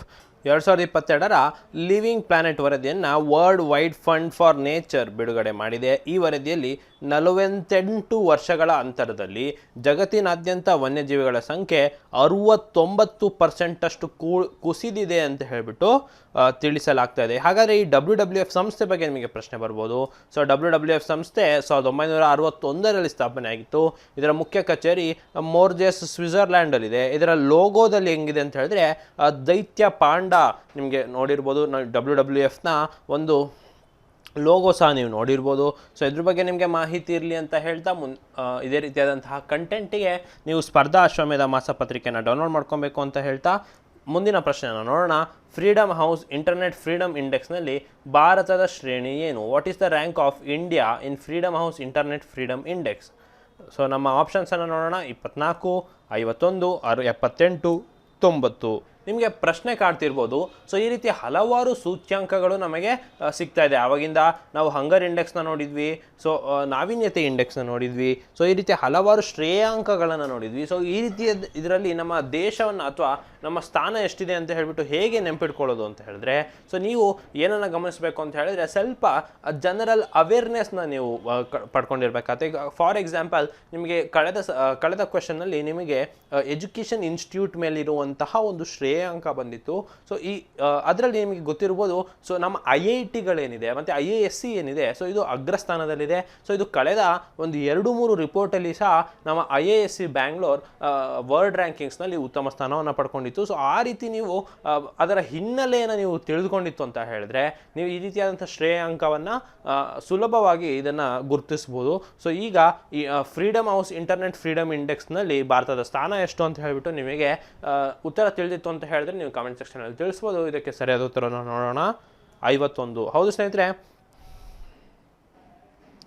51. ಭಾರತ ಅಮೆರಿಕ ಅನುದಾನಿತ NGO ಸರ್ಕಾರೇತರ ಸಂಸ್ಥೆ ಫ್ರೀಡಮ್ ಹೌಸ್ ಪ್ರಕಾರ ದೇಶದಲ್ಲಿ ಡಿಜಿಟಲ್ ವಿಭಜನೆಯನ್ನು ಕಡಿಮೆ ಮಾಡುವ ಪ್ರಯತ್ನಗಳ ನಂತರ ಭಾರತ ಇಂಟರ್ನೆಟ್ ಸ್ವಾತಂತ್ರ್ಯದಲ್ಲಿ 2 ಅಂಕಗಳಿಂದ 51ನೇ ಸ್ಥಾನಕ್ಕೆ ಸುಧಾರಿಸಿದೆ. ಸೊ 2021ರಲ್ಲಿ ಇದೇ ಭಾರತದ ರ್ಯಾಂಕಿಂಗ್ 49 ಆಗಿತ್ತು. ಸೊ ಮೊದಲ ಸ್ಥಾನದಲ್ಲಿ ಐಸ್ಲ್ಯಾಂಡ್ ಇದ್ದು ಚೀನಾವು ಕೊನೆಯ ಸ್ಥಾನದಲ್ಲಿದೆ. ಸೊ 70 ದೇಶಗಳಿನ ಇಂಟರ್ನೆಟ್ ಸ್ವಾತಂತ್ರ್ಯವನ್ನು ಈ ಸಂಸ್ಥೆ ಅಳತೆ ಮಾಡುತ್ತೆ ಅಂತ ಹೇಳ್ಬಿಟ್ಟು ನಿಮಗೆ ತಿಳಿದಿರಲಿ. ಇನ್ನು ಹೆಚ್ಚಿನ ಮಾಹಿತಿ ಬೇಕಾದಲ್ಲಿ ನೀವು ಸ್ಪರ್ಧಾ ಅಶ್ವಮೇಧ ಮಾಸಪತ್ರಿಕೆಯನ್ನು ಡೌನ್ಲೋಡ್ ಮಾಡ್ಕೋಬೇಕಾಗತ್ತೆ. ಸೊ ಮುಂದಿನ ಪ್ರಶ್ನೆಯನ್ನು ನೋಡೋಣ. ಕೇಂದ್ರ ಪ್ರವಾಸೋದ್ಯಮ ಸಚಿವಾಲಯದ ಇತ್ತೀಚಿನ ವರದಿಯ ಪ್ರಕಾರ 2021ರಲ್ಲಿ ಅತಿ ಹೆಚ್ಚು ವಿದೇಶಿ ಪ್ರವಾಸಿಗರನ್ನು ಭೇಟಿಯಾದ ಯಾವ ರಾಜ್ಯ ದಾಖಲಿಸಿದೆ? As per the recent report of tourism ministry which state registered most number of foreign tourist visit ಇನ್ 2021 ಅಂತ. ಅಂದರೆ ದೇಶದ ಯಾವ ರಾಜ್ಯದಲ್ಲಿ ಅತಿ ಹೆಚ್ಚು ಫಾರಿನ್ ಟೂರಿಸ್ಟ್ಗಳು ಬಂದಿದ್ದಾರೆ ಅಂತ ಹೇಳಿಬಿಟ್ಟು ಈ ವರದಿ ಪ್ರಕಾರ ನಮ್ಮ ಆಪ್ಷನ್ಸನ್ನು ನೋಡೋಣ. ಗುಜರಾತ್, ನವದೆಹಲಿ, ಮಹಾರಾಷ್ಟ್ರ, ಹಿಮಾಚಲ ಪ್ರದೇಶ. ನಿಮಗೆ ಉತ್ತರ ತಿಳಿದಿತ್ತು ಅಂತ ಹೇಳಿದ್ರೆ ನೀವು ಕಮೆಂಟ್ ಸೆಕ್ಷನಲ್ಲಿ ತಿಳಿಸ್ಬೋದು. ಇದಕ್ಕೆ ಸರಿಯಾದ ಉತ್ತರವನ್ನು ನೋಡೋಣ. ಮಹಾರಾಷ್ಟ್ರ. ಹೌದು ಸ್ನೇಹಿತರೆ, ಕೇಂದ್ರ ಪ್ರವಾಸೋದ್ಯಮ ಸಚಿವಾಲಯವು ಇತ್ತೀಚೆಗೆ ಒಂದು ವರದಿಯನ್ನು ಬಿಡುಗಡೆ ಮಾಡಿತ್ತು. ಸೊ 2021ರಲ್ಲಿ ಮಹಾರಾಷ್ಟ್ರವು 1.26 ಮಿಲಿಯನ್ ವಿದೇಶಿ ಪ್ರವಾಸಿಗರನ್ನು ಭೇಟಿಯನ್ನು ದಾಖಲಿಸಿದೆ ಎಂದು ಹೇಳಿದೆ. ಸೊ ಇದರ ನಂತರ ಕ್ರಮವಾಗಿ 1.23 ಮಿಲಿಯನ್ ವಿದೇಶಿ ಪ್ರವಾಸಿಗರೊಂದಿಗೆ ತಮಿಳುನಾಡು 2ನೇ ಸ್ಥಾನದಲ್ಲಿದೆ. 2021 ವಿಶ್ವ ಪ್ರವಾಸಿಗರ ಆಗಮನ ಸಂಖ್ಯೆಯು 1.52 ಮಿಲಿಯನ್ಗೆ ಇಳಿದಿದೆ. ಸೊ ಭಾರತವು 2021ರಲ್ಲಿ ಜಾಗತಿಕ ಪ್ರಯಾಣ ಮತ್ತು ಪ್ರವಾಸೋದ್ಯಮ ಅಭಿವೃದ್ಧಿ ಸೂಚ್ಯಂಕದಲ್ಲಿ 54ನೇ ಸ್ಥಾನ ಹೊಂದಿದೆ ಅಂತ ಹೇಳ್ಬಿಟ್ಟು. ಸೊ ಇದು ಟೂರಿಸಂ ರಿಲೇಟೆಡ್ ಆದಂಥ ಒಂದು ಇಂಡೆಕ್ಸ್ ಇದಾಗಿದೆ. ಸೊ ಇದ್ರ ಬಗ್ಗೆ ತಿಳಿದಿರಲಿ. ಮಹಾರಾಷ್ಟ್ರದಲ್ಲಿ ಅತಿ ಹೆಚ್ಚು ಫಾರಿನ್ ವಿಸಿಟರ್ಸ್ ಕಳೆದ ವರ್ಷದಲ್ಲಿ ಬಂದಿದ್ರು ಅಂತ ಹೇಳ್ತಾ ಇದೇ ಹೆಚ್ಚಿನ ಮಾಹಿತಿಗಾಗಿ ನೀವು ಸ್ಪರ್ಧಾ ಅಶ್ವಮೇಧ ಮಾಸಪತ್ರಿಕೆಯನ್ನು ಡೌನ್ಲೋಡ್ ಮಾಡ್ಕೋಬೇಕಾಗತ್ತೆ. ಮುಂದಿನ ಪ್ರಶ್ನೆಯನ್ನು ನೋಡೋಣ. ಇತ್ತೀಚಿನ ಸರ್ಕಾರಿ ಅಂಕಿ ಅಂಶಗಳ ಪ್ರಕಾರ 2020ರಲ್ಲಿ ಬಾಲಕರು ಮತ್ತು ಬಾಲಕಿಯರ ನಡುವಿನ ಶಿಶು ಮರಣ ದರದಲ್ಲಿ ಯಾವ ರಾಜ್ಯವು ಅತಿ ಹೆಚ್ಚು ಅಂತರವನ್ನು ಹೊಂದಿದೆ? As per the recent government data, which state has the highest gap in infant mortality rate between boys and girls in 2020? So ನಮ್ಮ ಆಯ್ಕೆಗಳನ್ನು ನೋಡೋಣ. ಹರಿಯಾಣ, ಬಿಹಾರ, ಛತ್ತೀಸ್ಗಢ, ಉತ್ತರ ಪ್ರದೇಶ. ನೋಡಿ ಇನ್ಫ್ಯಾಂಟ್ ಮಾರ್ಟಾಲಿಟಿ ರೇಟ್ IMR ಅಂತ ಏನು ಕರಿತೀವಿ. ಸೊ ಇದರಿಂದ ಎಷ್ಟು ಶಿಶು ಅಂದರೆ ಈಗ ಒಂದು 1000 ಶಿಶುಗಳಲ್ಲಿ ಎಷ್ಟು ಶಿಶು ಮರಣ ಹೊಂದತ್ತೆ ಅಂದರೆ ಲೈವ್ ಬರ್ತ್ ಆಗ್ತಾ ಅಂತ ಹೇಳ್ಬಿಟ್ಟು. ಸೊ ಇನ್ಫ್ಯಾಂಟ್ ಮಾರ್ಟಾಲಿಟಿ ರೇಟ್ ಏನಿದೆ ಇದು ಬಾಯ್ಸ್ ಮತ್ತು ಗರ್ಲ್ಸ್ ಮಧ್ಯದಲ್ಲಿರುವಂತಹ ಅತಿ ಹೆಚ್ಚು ಗ್ಯಾಪ್ ಯಾವ ರಾಜ್ಯದಲ್ಲಿದೆ ಅಂತ ಹೇಳ್ಬಿಟ್ಟು ಪ್ರಶ್ನೆ. ಇದ್ರ ಬಗ್ಗೆ ನಿಮಗೆ ಮಾಹಿತಿ ಇತ್ತು ಅಂತ ಹೇಳಿದ್ರೆ ನೀವು ಕಮೆಂಟ್ ಸೆಕ್ಷನಲ್ಲಿ ತಿಳಿಸ್ಬೋದು. ಇದಕ್ಕೆ ಸರಿಯಾದ ಉತ್ತರವನ್ನು ನೋಡೋಣ. ಸರಿಯಾದ ಉತ್ತರ ಬಂದು ಛತ್ತೀಸ್ಗಢ. ಹೌದು ಸ್ನೇಹಿತರೆ, ಮೊದಲ ನೋಂದಣಿಯ ವ್ಯವಸ್ಥೆಯ ಅಂಕಿಅಂಶಗಳ ವರದಿ 2020 ಪ್ರಕಾರ 2022ರಲ್ಲಿ ಛತ್ತೀಸ್ಗಢವು ಬಾಲಕರು ಮತ್ತು ಬಾಲಕಿಯರ ನಡುವಿನ ಶಿಶು ಮರಣ ದರದಲ್ಲಿ ಅತ್ಯಧಿಕ ಅಂತರವನ್ನು ಹೊಂದಿದೆ. ಸೊ ಗ್ರಾಮೀಣ ಭಾಗದಲ್ಲಿ ಅಂತರವು ಕಡಿಮೆಯಾದರೂ ಸ್ತ್ರೀ IMR ಪುರುಷ IMRಗಿಂತ ಸ್ವಲ್ಪ ಹೆಚ್ಚಾಗಿರುತ್ತದೆ. ಸೊ ನಗರ ಭಾಗದಲ್ಲಿ ಮಹಿಳಾ IMR 2020 ವೇಳೆಗೆ ಪುರುಷರಿಗಿಂತ ಕಡಿಮೆಯಾಗಿದೆ. ಸೊ ಶಿಶು ಮರಣ ದರ ಎಂದರೆ ಪ್ರತಿ 1000 ಮಕ್ಕಳಲ್ಲಿ ಮಕ್ಕಳುಗಳ ಸಂಖ್ಯೆಯಾಗಿದೆ. ಸೊ ಇನ್ಫ್ಯಾಂಟ್ ಮಾರ್ಟಾಲಿಟಿ ರೇಟ್ ಅಂದರೆ ಪ್ರತಿ 1000 ಮಕ್ಕಳಲ್ಲಿ ಎಷ್ಟು ಮಕ್ಕಳು ಮರಣ ಹೊಂದಿದ್ದಾರೆ ಆ ಸಂಖ್ಯೆಯನ್ನು ನಾವು ಡಿವೈಡ್ ಮಾಡ್ತು ಅಂತ ಹೇಳಿದ್ರೆ ನಮಗೆ ಇನ್ಫ್ಯಾಂಟ್ ಮಾರ್ಟಾಲಿಟಿ ರೇಟ್ ಸಿಗುತ್ತೆ. ಸೊ ಇದರಲ್ಲಿ ಅತಿ ಹೆಚ್ಚು ಗ್ಯಾಪ್ ನಮಗೆ ಛತ್ತೀಸ್ಗಢ ರಾಜ್ಯದಲ್ಲಿ ಕಂಡು ಬರುತ್ತೆ ಅಂತ ಹೇಳ್ತಾ, ಇದಕ್ಕೆ ಹೆಚ್ಚಿನ ಮಾಹಿತಿ ಬೇಕಾದಲ್ಲಿ ನೀವು ಸ್ಪರ್ಧಾ ಅಶ್ವಮೇಧ ಮಾಸಪತ್ರಿಕೆಯನ್ನು ಡೌನ್ಲೋಡ್ ಮಾಡ್ಕೊಳ್ಳಿ ಅಂತ ಹೇಳ್ತಾ ಮುಂದಿನ ಪ್ರಶ್ನೆಯನ್ನು ನೋಡೋಣ.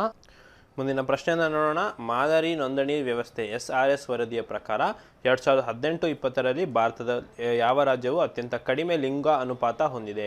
So as per the sample registration system SRS report in which state had the lowest sex ratio in India 2018-2020? So ನಮ್ಮ ಆಪ್ಷನ್ಸ್ ನೋಡೋಣ. ಹರಿಯಾಣ, ಉತ್ತರಾಖಂಡ್, ಗುಜರಾತ್, ಬಿಹಾರ್. ನಿಮಗೆ ಉತ್ತರ ತಿಳಿದಿತ್ತು ಅಂತ ಹೇಳಿದ್ರೆ ಕೆಳಗಿರುವಂತಹ ಕಮೆಂಟ್ ಸೆಕ್ಷನಲ್ಲಿ ನೀವು ಉತ್ತರವನ್ನು ತಿಳಿಸ್ಬೋದು. ಇದಕ್ಕೆ ಸರಿಯಾದ ಉತ್ತರವನ್ನು ನೋಡೋಣ. ಉತ್ತರಾಖಂಡ್. ಹೌದು ಸ್ನೇಹಿತರೆ, registered general of India RGI ಅಂತ ಏನು ಕರಿತೀವಿ, ಅವರು ಒಂದು ವರದಿಯನ್ನು ಬಿಡುಗಡೆ ಮಾಡಿದ್ದಾರೆ.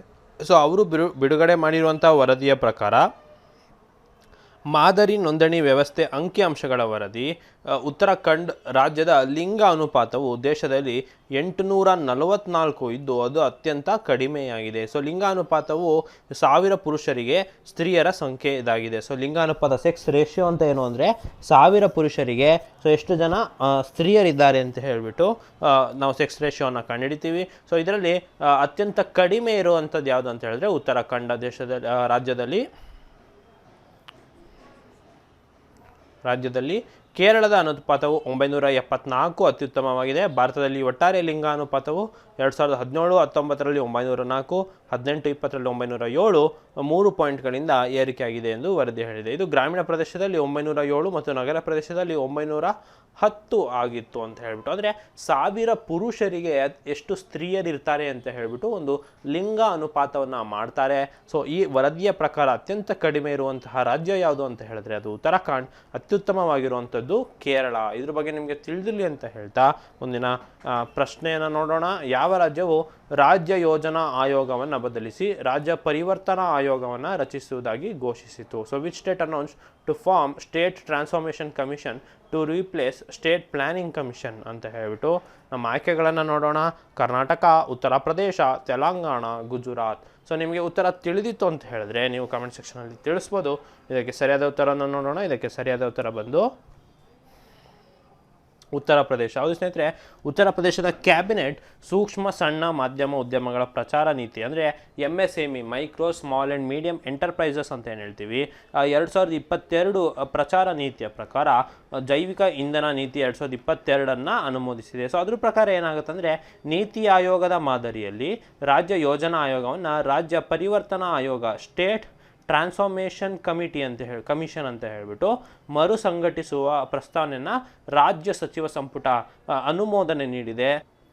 ಸೊ ಹೇಗೆ ನಮ್ಮ ಕೇಂದ್ರ ಸರ್ಕಾರದಲ್ಲಿ ನೀತಿ ಆಯೋಗ ಅಂತ ಹೇಳಿಬಿಟ್ಟು ಏನು ಕರಿತೀವಿ, ಸೊ ಅದೇ ರೀತಿ ರಾಜ್ಯ ಮಟ್ಟದಲ್ಲಿ ಸ್ಟೇಟ್ ಟ್ರಾನ್ಸ್ಫಾರ್ಮೇಷನ್ ಕಮಿಷನ್ ಕಾರ್ಯನಿರ್ವಹಿಸುತ್ತೆ. ಸೊ ಈ ರೀತಿ ಮಾಡಿರುವಂತಹ ಯಾವ ರಾಜ್ಯ ಅಂತ ಹೇಳಿದ್ರೆ ಅದು ಉತ್ತರ ಪ್ರದೇಶ. ಸೊ ಇದ್ರ ಬಗ್ಗೆ ನಿಮಗೆ ಮಾಹಿತಿ ಇರಲಿ ಅಂತ ಹೇಳ್ತಾ ಹೆಚ್ಚಿನ ಮಾಹಿತಿಗೆ ನೀವು ಸ್ಪರ್ಧಾ ಅಶ್ವಮೇಧ ಮಾಸಪತ್ರಿಕೆಯನ್ನು ಡೌನ್ಲೋಡ್ ಮಾಡ್ಕೋಬೇಕಾಗತ್ತೆ. ಸೊ ಇದನ್ನು ಹೇಳ್ತಾ ಮುಂದಿನ ಪ್ರಶ್ನೆಯನ್ನು ನೋಡೋಣ. ಮುಂದಿನ ಪ್ರಶ್ನೆ, ಇತ್ತೀಚೆಗೆ ಸುಪ್ರೀಂ ಕೋರ್ಟ್ ಆದೇಶದ ಪ್ರಕಾರ ಎಲ್ಲ ಮಹಿಳೆಯರು ಎಷ್ಟು ವಾರಗಳವರೆಗೆ ಸುರಕ್ಷಿತ ಮತ್ತು ಕಾನೂನುಬದ್ಧ ಗರ್ಭಪಾತಕ್ಕೆ ಅರ್ಹರಾಗಿದ್ದಾರೆ? As per the recent supreme court order all woman are entitled to safe and legal abortion up to how many weeks ಅಂತ ಹೇಳಿಬಿಟ್ಟು ನಮ್ಮ ಆಪ್ಷನ್ಸನ್ನು ನೋಡೋಣ. 12 ವಾರಗಳು, 24 ವಾರಗಳು, 10 ವಾರಗಳು, 30 ವಾರಗಳು. ಸೊ ಇದ್ರ ಬಗ್ಗೆ ನಿಮಗೆ ತಿಳಿದಿರಲಿ ಅಂತ ಹೇಳ್ತಾ ನಮ್ಮ ಆಪ್ಷನ್ಸನ್ನು ನೋಡೋಣ.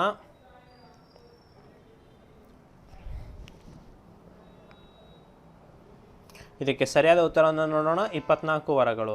ಹೌದು ಸ್ನೇಹಿತರೆ, ಭಾರತದಲ್ಲಿ ವಿವಾಹಿತ ಮತ್ತು ಅವಿವಾಹಿತ ವರ್ಗದ ಎಲ್ಲ ಮಹಿಳೆಯರು ಸುರಕ್ಷಿತ ಮತ್ತು ಕಾನೂನುಬದ್ಧ ಗರ್ಭಪಾತಕ್ಕೆ ಅರ್ಹರಾಗಿದ್ದಾರೆ. ಅಂದರೆ ಭಾರತದಲ್ಲಿ ವಿವಾಹಿತನಾದರೂ ಆಗಿರಲಿ ಅಥವಾ ಅವಿವಾಹಿತ ಮಹಿಳೆಯರಾಗಿರಲಿ, ಸೊ ಅವರ ಸುರಕ್ಷತೆಗಾಗಿ ಮತ್ತು ಕಾನೂನುಬದ್ಧ ಗರ್ಭಪಾತ ಅಂದರೆ ಇತ್ತೀಚೆಗೆ ಅಬಾರ್ಷನ್ ಅನ್ನೋದು ಏನಂತ ಇತ್ತು, ಸೊ ಅದು ಕಾನೂನು ಬಾಹಿರ ಆಗಿತ್ತು.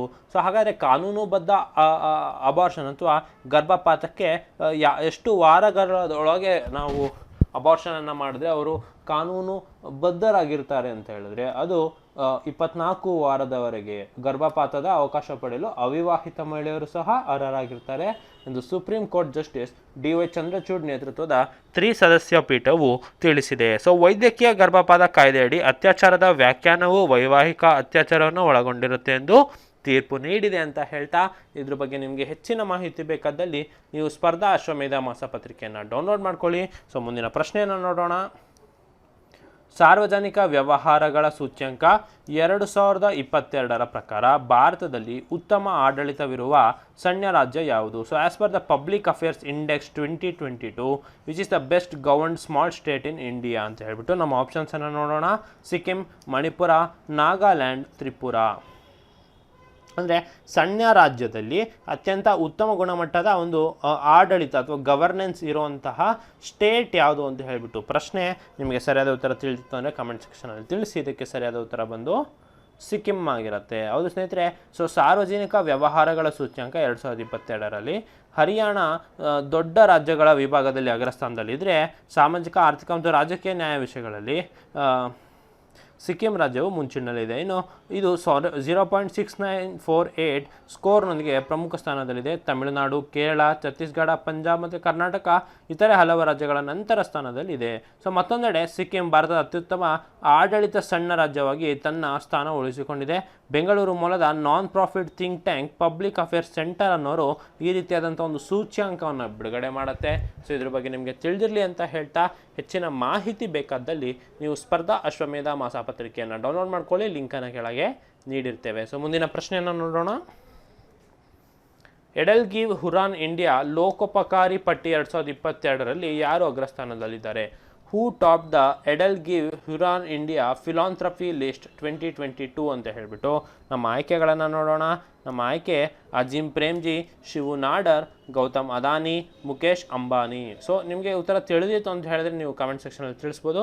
ಇದಕ್ಕೆ ಸರಿಯಾದ ಉತ್ತರ ನೋಡೋಣ. ಇದಕ್ಕೆ ಸರಿಯಾದ ಉತ್ತರ ಬಂದು ಶಿವು ನಾಡರ್. ಹೌದು ಸ್ನೇಹಿತರೆ, ಶಿವು ನಾಡರ್ ಅವರು ಎಡೆಗಿವ್ ಹುರನ್ ಇಂಡಿಯಾ ಲೋಕೋಪಕಾರಿ ಪಟ್ಟಿ ಅಂದರೆ ಫಿಲಾಂಥ್ರಫಿಸ್ಟ್ ಅಂತ ಕರಿತೀವಿ. ಸೊ ಅವರ 2022ರ ಪ್ರಕಾರ ದೇಶದ ಅತ್ಯಂತ ಉದಾರ ವ್ಯಕ್ತಿಯಾಗಿ ಅಗ್ರಸ್ಥಾನದಿದ್ದಾರೆ. ದಿನಕ್ಕೆ 3 ಕೋಟಿ ರೂಪಾಯಿ ದೇಣಿಗೆಯೊಂದಿಗೆ ಭಾರತದ ಅತ್ಯಂತ ಉದಾರ ಎಂಬ ಬಿರುದನ್ನು ಪಡೆದಿದ್ದಾರೆ. ಸೊ ವಿಪ್ರೋದ ಅಜಿಮ್ ಪ್ರೇಮ್ಜಿ ವಾರ್ಷಿಕ 484 ಕೋಟಿ ರೂಪಾಯಿ ದೇಣಿಗೆಯನ್ನು ನೀಡಿ 2ನೇ ಸ್ಥಾನಕ್ಕೆ ಕುಸಿದಿದ್ದಾರೆ. ಭಾರತದ ಅತ್ಯಂತ ಶ್ರೀಮಂತ ವ್ಯಕ್ತಿಯ ಗೌತಮ್ ಅದಾನಿ 190 ಕೋಟಿ ರೂಪಾಯಿ ದೇಣಿಗೆಯೊಂದಿಗೆ ಪಟ್ಟಿಯಲ್ಲಿ 7ನೇ ಸ್ಥಾನದಲ್ಲಿದ್ದಾರೆ. ಮುಂದಿನ ಪ್ರಶ್ನೆಯನ್ನು ನೋಡೋಣ. ಸ್ವದೇಶ್ ದರ್ಶನ ಯೋಜನೆಯು ಯಾವ ಕೇಂದ್ರ ಸಚಿವಾಲಯದ ಉಪಕ್ರಮವಾಗಿದೆ? The Swadesh Darshan scheme is an initiative of which union ministry ಅಂತ ಹೇಳಿಬಿಟ್ಟು ಸೊ ನಮ್ಮ ಆಯ್ಕೆಗಳನ್ನು ನೋಡೋಣ. ಸಾಂಸ್ಕೃತಿಕ ಸಚಿವಾಲಯ, ಪ್ರವಾಸೋದ್ಯಮ ಸಚಿವಾಲಯ, ಗೃಹ ಸಚಿವಾಲಯ, ಶಿಕ್ಷಣ ಸಚಿವಾಲಯ. ನೋಡಿ, ಸ್ವದೇಶ್ ದರ್ಶನ್ ಈಗ ಹೇಗೆ ನೀವು IAS IPS ಆ ರೀತಿ ಸಿವಿಲ್ ಸರ್ವೀಸಸ್ನ ಕ್ಲಿಯರ್ ಮಾಡ್ತು ಅಂತ ಹೇಳಿದ್ರೆ ನಿಮಗೆ ಭಾರತ್ ದರ್ಶನ್ ಅಂತ ಹೇಳಿಬಿಟ್ಟು ಕರ್ಕೊಂಡು ಹೋಗಲಾಗುತ್ತೆ. ಸೊ ಅಂದರೆ ಭಾರತದ ಎಲ್ಲ ಪ್ರಮುಖ ನಗರಗಳು ಮತ್ತು ಅದರ ಗ್ರಾಮೀಣ ಭಾಗಗಳಿಗೆ ಕರ್ಕೊಂಡು ಹೋಗ್ತಾರೆ. ಸೊ ಯಾವ ರೀತಿ ಆಡಳಿತವನ್ನು ಮಾಡಬೇಕು, ಈ ರೀತಿ ಅವೇರ್ನೆಸ್ಸನ್ನು ಆಸ್ಪಿರೆಂಟ್ಸಿಗೆ ಅಥವಾ ಏನು ಪ್ರೊಬೇಷನರ್ಸಿಗೆ ಕೊಡ್ತಾರೆ. ಸೊ ಅದೇ ರೀತಿ ಸಾಮಾನ್ಯ ಜನರಿಗೆ ಆ ರೀತಿಯಾದಂಥ ಒಂದು ಕೊಡಬೇಕಂತ ಹೇಳಿ ಸ್ವದೇಶ್ ದರ್ಶನ್ ಅಂತ ಹೇಳ್ಬಿಟ್ಟು ಒಂದು ಸ್ಕೀಮನ್ನು ಮಾಡಲಾಗಿದೆ. ಅಂದರೆ ಒಂದು ಟ್ರೈನ್ಗಳ ಮೂಲಕ ಅಥವಾ ಒಂದು ಪ್ಯಾಕೇಜ್ನ ಮೂಲಕ ಜನರಿಗೆ ಸ್ವದೇಶದ ದರ್ಶನವನ್ನು ಮಾಡಿಸ್ಬೇಕು ಅಂತ ಹೇಳ್ಬಿಟ್ಟು ಇದು ಯಾವ ಮಿನಿಸ್ಟ್ರಿ ಅಂಡರ್ ಬರುತ್ತೆ ಅಂತ ಹೇಳ್ಬಿಟ್ಟು ನಿಮಗೆ ಉತ್ತರ ತಿಳಿದಿತ್ತು ಅಂದರೆ ಕಮೆಂಟ್ ಸೆಕ್ಷನಲ್ಲಿ ತಿಳಿಸ್ಬೋದು. ಇದಕ್ಕೆ ಸರಿಯಾದ ಉತ್ತರವನ್ನು ನೋಡೋಣ. ಸರಿಯಾದ ಉತ್ತರ ಬಂದು ಪ್ರವಾಸೋದ್ಯಮ ಸಚಿವಾಲಯ. ಸೊ ಭಾರತದಲ್ಲಿ ಥೀಮ್ ಆಧಾರಿತ ಪ್ರವಾಸಿ ಸರ್ಕ್ಯೂಟ್ಗಳು ಏನಿದೆ, ಸೊ ಇದ್ರ ಪ್ರಕಾರ ಸ್ವದೇಶ್ ದರ್ಶನ್ ಕೂಡ ಯೋಜನೆಯನ್ನು ಆರಂಭಿಸಿದ್ದಾರೆ. ಕೇಂದ್ರ ವಲಯದ ಯೋಜನೆ ಅಡಿಯಲ್ಲಿ ಪ್ರವಾಸಿ ಸರ್ಕ್ಯೂಟ್ಗಳ ಮೂಲಕ ಮೂಲಸೌಕರ್ಯ ಅಭಿವೃದ್ಧಿಗಳ ರಾಜ್ಯಗಳು ಮತ್ತು ಕೇಂದ್ರಾಡಳಿತ ಪ್ರದೇಶಕ್ಕೆ ಕೇಂದ್ರದ ಹಣಕಾಸು ನೆರವು ನೀಡಲಾಗತ್ತೆ ಅಂತ ಹೇಳ್ಬಿಟ್ಟು. So Buddha circuit, Ram circuit, Ramayana circuit, ಈ ರೀತಿ ಹಲವಾರು ಪ್ರವಾಸೋದ್ಯಮ ಸರ್ಕ್ಯೂಟ್ಗಳು ಇತ್ತೀಚೆಗೆ ನಿರ್ಮಾಣವಾಗಿತ್ತು. ಸೊ ಅದರ ಅಡಿಯಲ್ಲೇ ಈ ರೀತಿ ಸ್ವದೇಶ ದರ್ಶನ ಅನ್ನೋ ಒಂದು ಸರ್ಕ್ಯೂಟ್ನ ಸಹ ಬಿಡುಗಡೆ ಮಾಡಿದ್ದಾರೆ. ಸೊ ಇದ್ರ ಬಗ್ಗೆ ನಿಮಗೆ ತಿಳಿದಿರಲಿ ಅಂತ ಹೇಳ್ತಾ ಮುಂದಿನ ಪ್ರಶ್ನೆಯನ್ನು ನೋಡೋಣ. ಯಾವ 3 ರೈಲು ನಿಲ್ದಾಣಗಳನ್ನು ಆಧುನೀಕರಿಸುವ ಯೋಜನೆಗೆ ಕೇಂದ್ರ ಸಚಿವ ಸಂಪುಟ ಅನುಮೋದನೆ ನೀಡಿದೆ? So union cabinet approved a plan to modernise which 3 railway stations ಅಂತ. ನಮ್ಮ ಆಯ್ಕೆಗಳನ್ನು ನೋಡೋಣ. New Delhi, Ahmedabad, CSMT Mumbai; New Delhi Chennai, CSMT Mumbai; New Delhi Ahmedabad Varanasi; New Delhi Kochi Chennai. So ಯಾವ 3 ರೈಲ್ವೆ ಸ್ಟೇಷನ್ಗಳೇನಿದೆ ಸೊ ಅದನ್ನು ಆಧುನೀಕರಿಸುವ ಅಥವಾ ಮಾಡರ್ನೈಸ್ ಮಾಡುವಂತಹ ಯೋಜನೆ ಇತ್ತೀಚೆಗೆ ಕೇಂದ್ರ ಸಚಿವ ಸಂಪುಟ ಅನುಮೋದನೆ ನೀಡಿದೆ ಅಂತ ಹೇಳಿದ್ರೆ ನಿಮಗೆ ಉತ್ತರ ತಿಳಿದಿತ್ತು ಅಂತ ಹೇಳಿದ್ರೆ ನೀವು ಕಮೆಂಟ್ ಸೆಕ್ಷನಲ್ಲಿ ತಿಳಿಸ್ಬೋದು. ಇದಕ್ಕೆ ಸರಿಯಾದ ಉತ್ತರ ಬಂದು ನವದೆಹಲಿ, ಅಹಮದಾಬಾದ್ ಮತ್ತು CSMT ಮುಂಬೈ. ಸೊ ಹೌದು ಸ್ನೇಹಿತರೆ, ಪ್ರಧಾನಿ ನರೇಂದ್ರ ಮೋದಿ ಅವರ ಅಧ್ಯಕ್ಷತೆಯಲ್ಲಿ ನಡೆದ ಕೇಂದ್ರ ಸಚಿವ ಸಂಪುಟವು 3 ಪ್ರಮುಖ ರೈಲು ನಿಲ್ದಾಣನ ಪುನರಾಭಿವೃದ್ಧಿ ಪ್ರಸ್ತಾವನೆಗೆ ಅನುಮೋದಿಸಿದೆ. ಸೊ ನವದೆಹಲಿ ಆಗಿರ್ಬೋದು, ಅಹಮದಾಬಾದ್ ಆಗಿರೋದು, CSMT ಮುಂಬೈ ಸರಿಸುಮಾರು 10,000 ಕೋಟಿ ರೂಪಾಯಿಗಳಲ್ಲಿ ಒಟ್ಟು ಹೂಡಿಕೆಯೊಂದಿಗೆ ಸೌರಶಕ್ತಿ, ನೀರಿನ ಸಂರಕ್ಷಣೆ, ಮರುಬಳಕೆ ಮತ್ತು ಸುಧಾರಿತ ಮರದ ಹೊದಿಕೆಯೊಂದಿಗೆ ಹಸಿರು ಕಟ್ಟಡ ತಂತ್ರಗಳನ್ನು ಬಳಸಿಕೊಂಡು ನಿಲ್ದಾಣವನ್ನು ಅಭಿವೃದ್ಧಿ ಮಾಡಲಾಗುತ್ತೆ. ಸೊ ಈ ಪ್ರಮುಖ 3 ನಿಲ್ದಾಣಗಳು ಸೇರಿದಂತೆ 199 ನಿಲ್ದಾಣಗಳ ಪುನರಾಭಿವೃದ್ಧಿಗೆ ಒಟ್ಟು ವೆಚ್ಚ 60,000 ಕೋಟಿಗೆ ಅನುಮೋದನೆ ನೀಡಿದೆ ಅಂತ ಹೇಳ್ತಾ. ಸೊ ಇದ್ರ ಬಗ್ಗೆ ನಿಮಗೆ ತಿಳಿದಿರಲಿ. ಹೆಚ್ಚಿನ ಮಾಹಿತಿಗೆ ಬೇಕಾದ್ರಲ್ಲಿ ನೀವು ಸ್ಪರ್ಧಾ ಅಶ್ವಮೇಧ ಮ್ಯಾಗಝೀನನ್ನು ಡೌನ್ಲೋಡ್ ಮಾಡ್ಕೋಬೇಕಾಗತ್ತೆ. ಇದೇ ರೀತಿಯಾದಂತಹ ಕಂಟೆಂಟಿಗೆ ನೀವು ಅಚೀವರ್ಸ್ ಅಕಾಡೆಮಿಯ ಯೂಟ್ಯೂಬ್ ಚಾನಲನ್ನು ಸಬ್ಸ್ಕ್ರೈಬ್ ಮಾಡಬೇಕಾಗತ್ತೆ. ಸೊ ನಮ್ಮ ಟೆಲಿಗ್ರಾಮ್ ಗುಂಪು ಮತ್ತು ವಾಟ್ಸಪ್ ಗುಂಪಿಗೆ ಜಾಯ್ನ್ ಆಯಿತು ಅಂತ ಹೇಳಿದ್ರೆ ನಿಮಗೆ ಸ್ಟಡಿ ಮೆಟೀರಿಯಲ್ಗಳು ಮತ್ತು ಡೈಲಿ ನ್ಯೂಸ್ ಪೇಪರ್ ಆಗಿರ್ಬೋದು, ಕನ್ನಡ ಮೆಟೀರಿಯಲ್ ಆಗಿರ್ಬೋದು, previous year question paper, daily current affairs, weekly ಮತ್ತು ಮಂತ್ಲಿ ಮ್ಯಾಗಝೀನ್ ಆಗಿರ್ಬೋದು, ಇಂಪಾರ್ಟೆಂಟ್ ವಿಡಿಯೋ ಕ್ಲಾಸಸ್ ಇರ್ಬೋದು, ರಿಕ್ರೂಟ್ಮೆಂಟ್ ನೋಟಿಫಿಕೇಶನ್ ಇರ್ಬೋದು. ಸೊ ಈ ರೀತಿಯಾದಂತಹ ವಿಚಾರಗಳನ್ನು ನಿಮಗೆ ನಮ್ಮ ಗುಂಪುಗಳಲ್ಲಿ ಹೇಳಲಾಗುತ್ತೆ. ಸೊ ಅದು ಉಚಿತವಾಗಿ ನೀವು ಜಾಯ್ನ್ ಆಗ್ಬೋದು. ಸೊ ಹಾಗೆಯೇ ಸ್ಪರ್ಧಾ ಅಶ್ವಮೇಧ ಕರೆಂಟ್ ಅಫೇರ್ಸ್ ಮ್ಯಾಗಝೀನ್ ಏನಿದೆ ಅದರ ನವೆಂಬರ್ 2022 ಮ್ಯಾಗಝೀನನ್ನು ನಮ್ಮ ಅಚೀವರ್ಸ್ ಅಕಾಡೆಮಿಯ ನವೆಂಬರ್ 2022 ಮಾಸಪತ್ರಿಕೆ ಏನಿದೆ ಇದು ಅಚೀವರ್ಸ್ ಅಕಾಡೆಮಿಯ ಒಂದು ವೆಬ್ಸೈಟ್ ಏನಿದೆ ಆ ವೆಬ್ಸೈಟಲ್ಲಿ ಡೌನ್ಲೋಡ್ ಆಗಿದೆ. ಸೊ ಅದರಲ್ಲಿ ಕೂಡ ಸುಮಾರಷ್ಟು ಫ್ರೀ ಟೆಸ್ಟ್ಗಳು ಕೂಡ ನಿಮಗೆ ಅವೈಲೇಬಲ್ ಇದೆ. ಸೊ ನೀವು ನಮ್ಮ ಅಚೀವರ್ಸ್ ಅಕಾಡೆಮಿಯ ವೆಬ್ಸೈಟನ್ನು ಕೂಡ ನೀವು ಭೇಟಿ ನೀಡ್ಬೋದು. ಸೊ ಹೊಸ ಬ್ಯಾಚ್ಗಳು ಕೂಡ ಪ್ರಾರಂಭವಾಗ್ತಾ ಇದೆ. ಸೊ ಅದರ ಮಾಹಿತಿಗೆ ನೀವು ಕಚೇರಿಯನ್ನು ಭೇಟಿ ನೀಡ್ಬೋದು ಅಂತ ಹೇಳ್ತಾ ಇದೇ ರೀತಿ ನಮ್ಮನ್ನು ಫಾಲೋ ಮಾಡಿ. ಧನ್ಯವಾದಗಳು.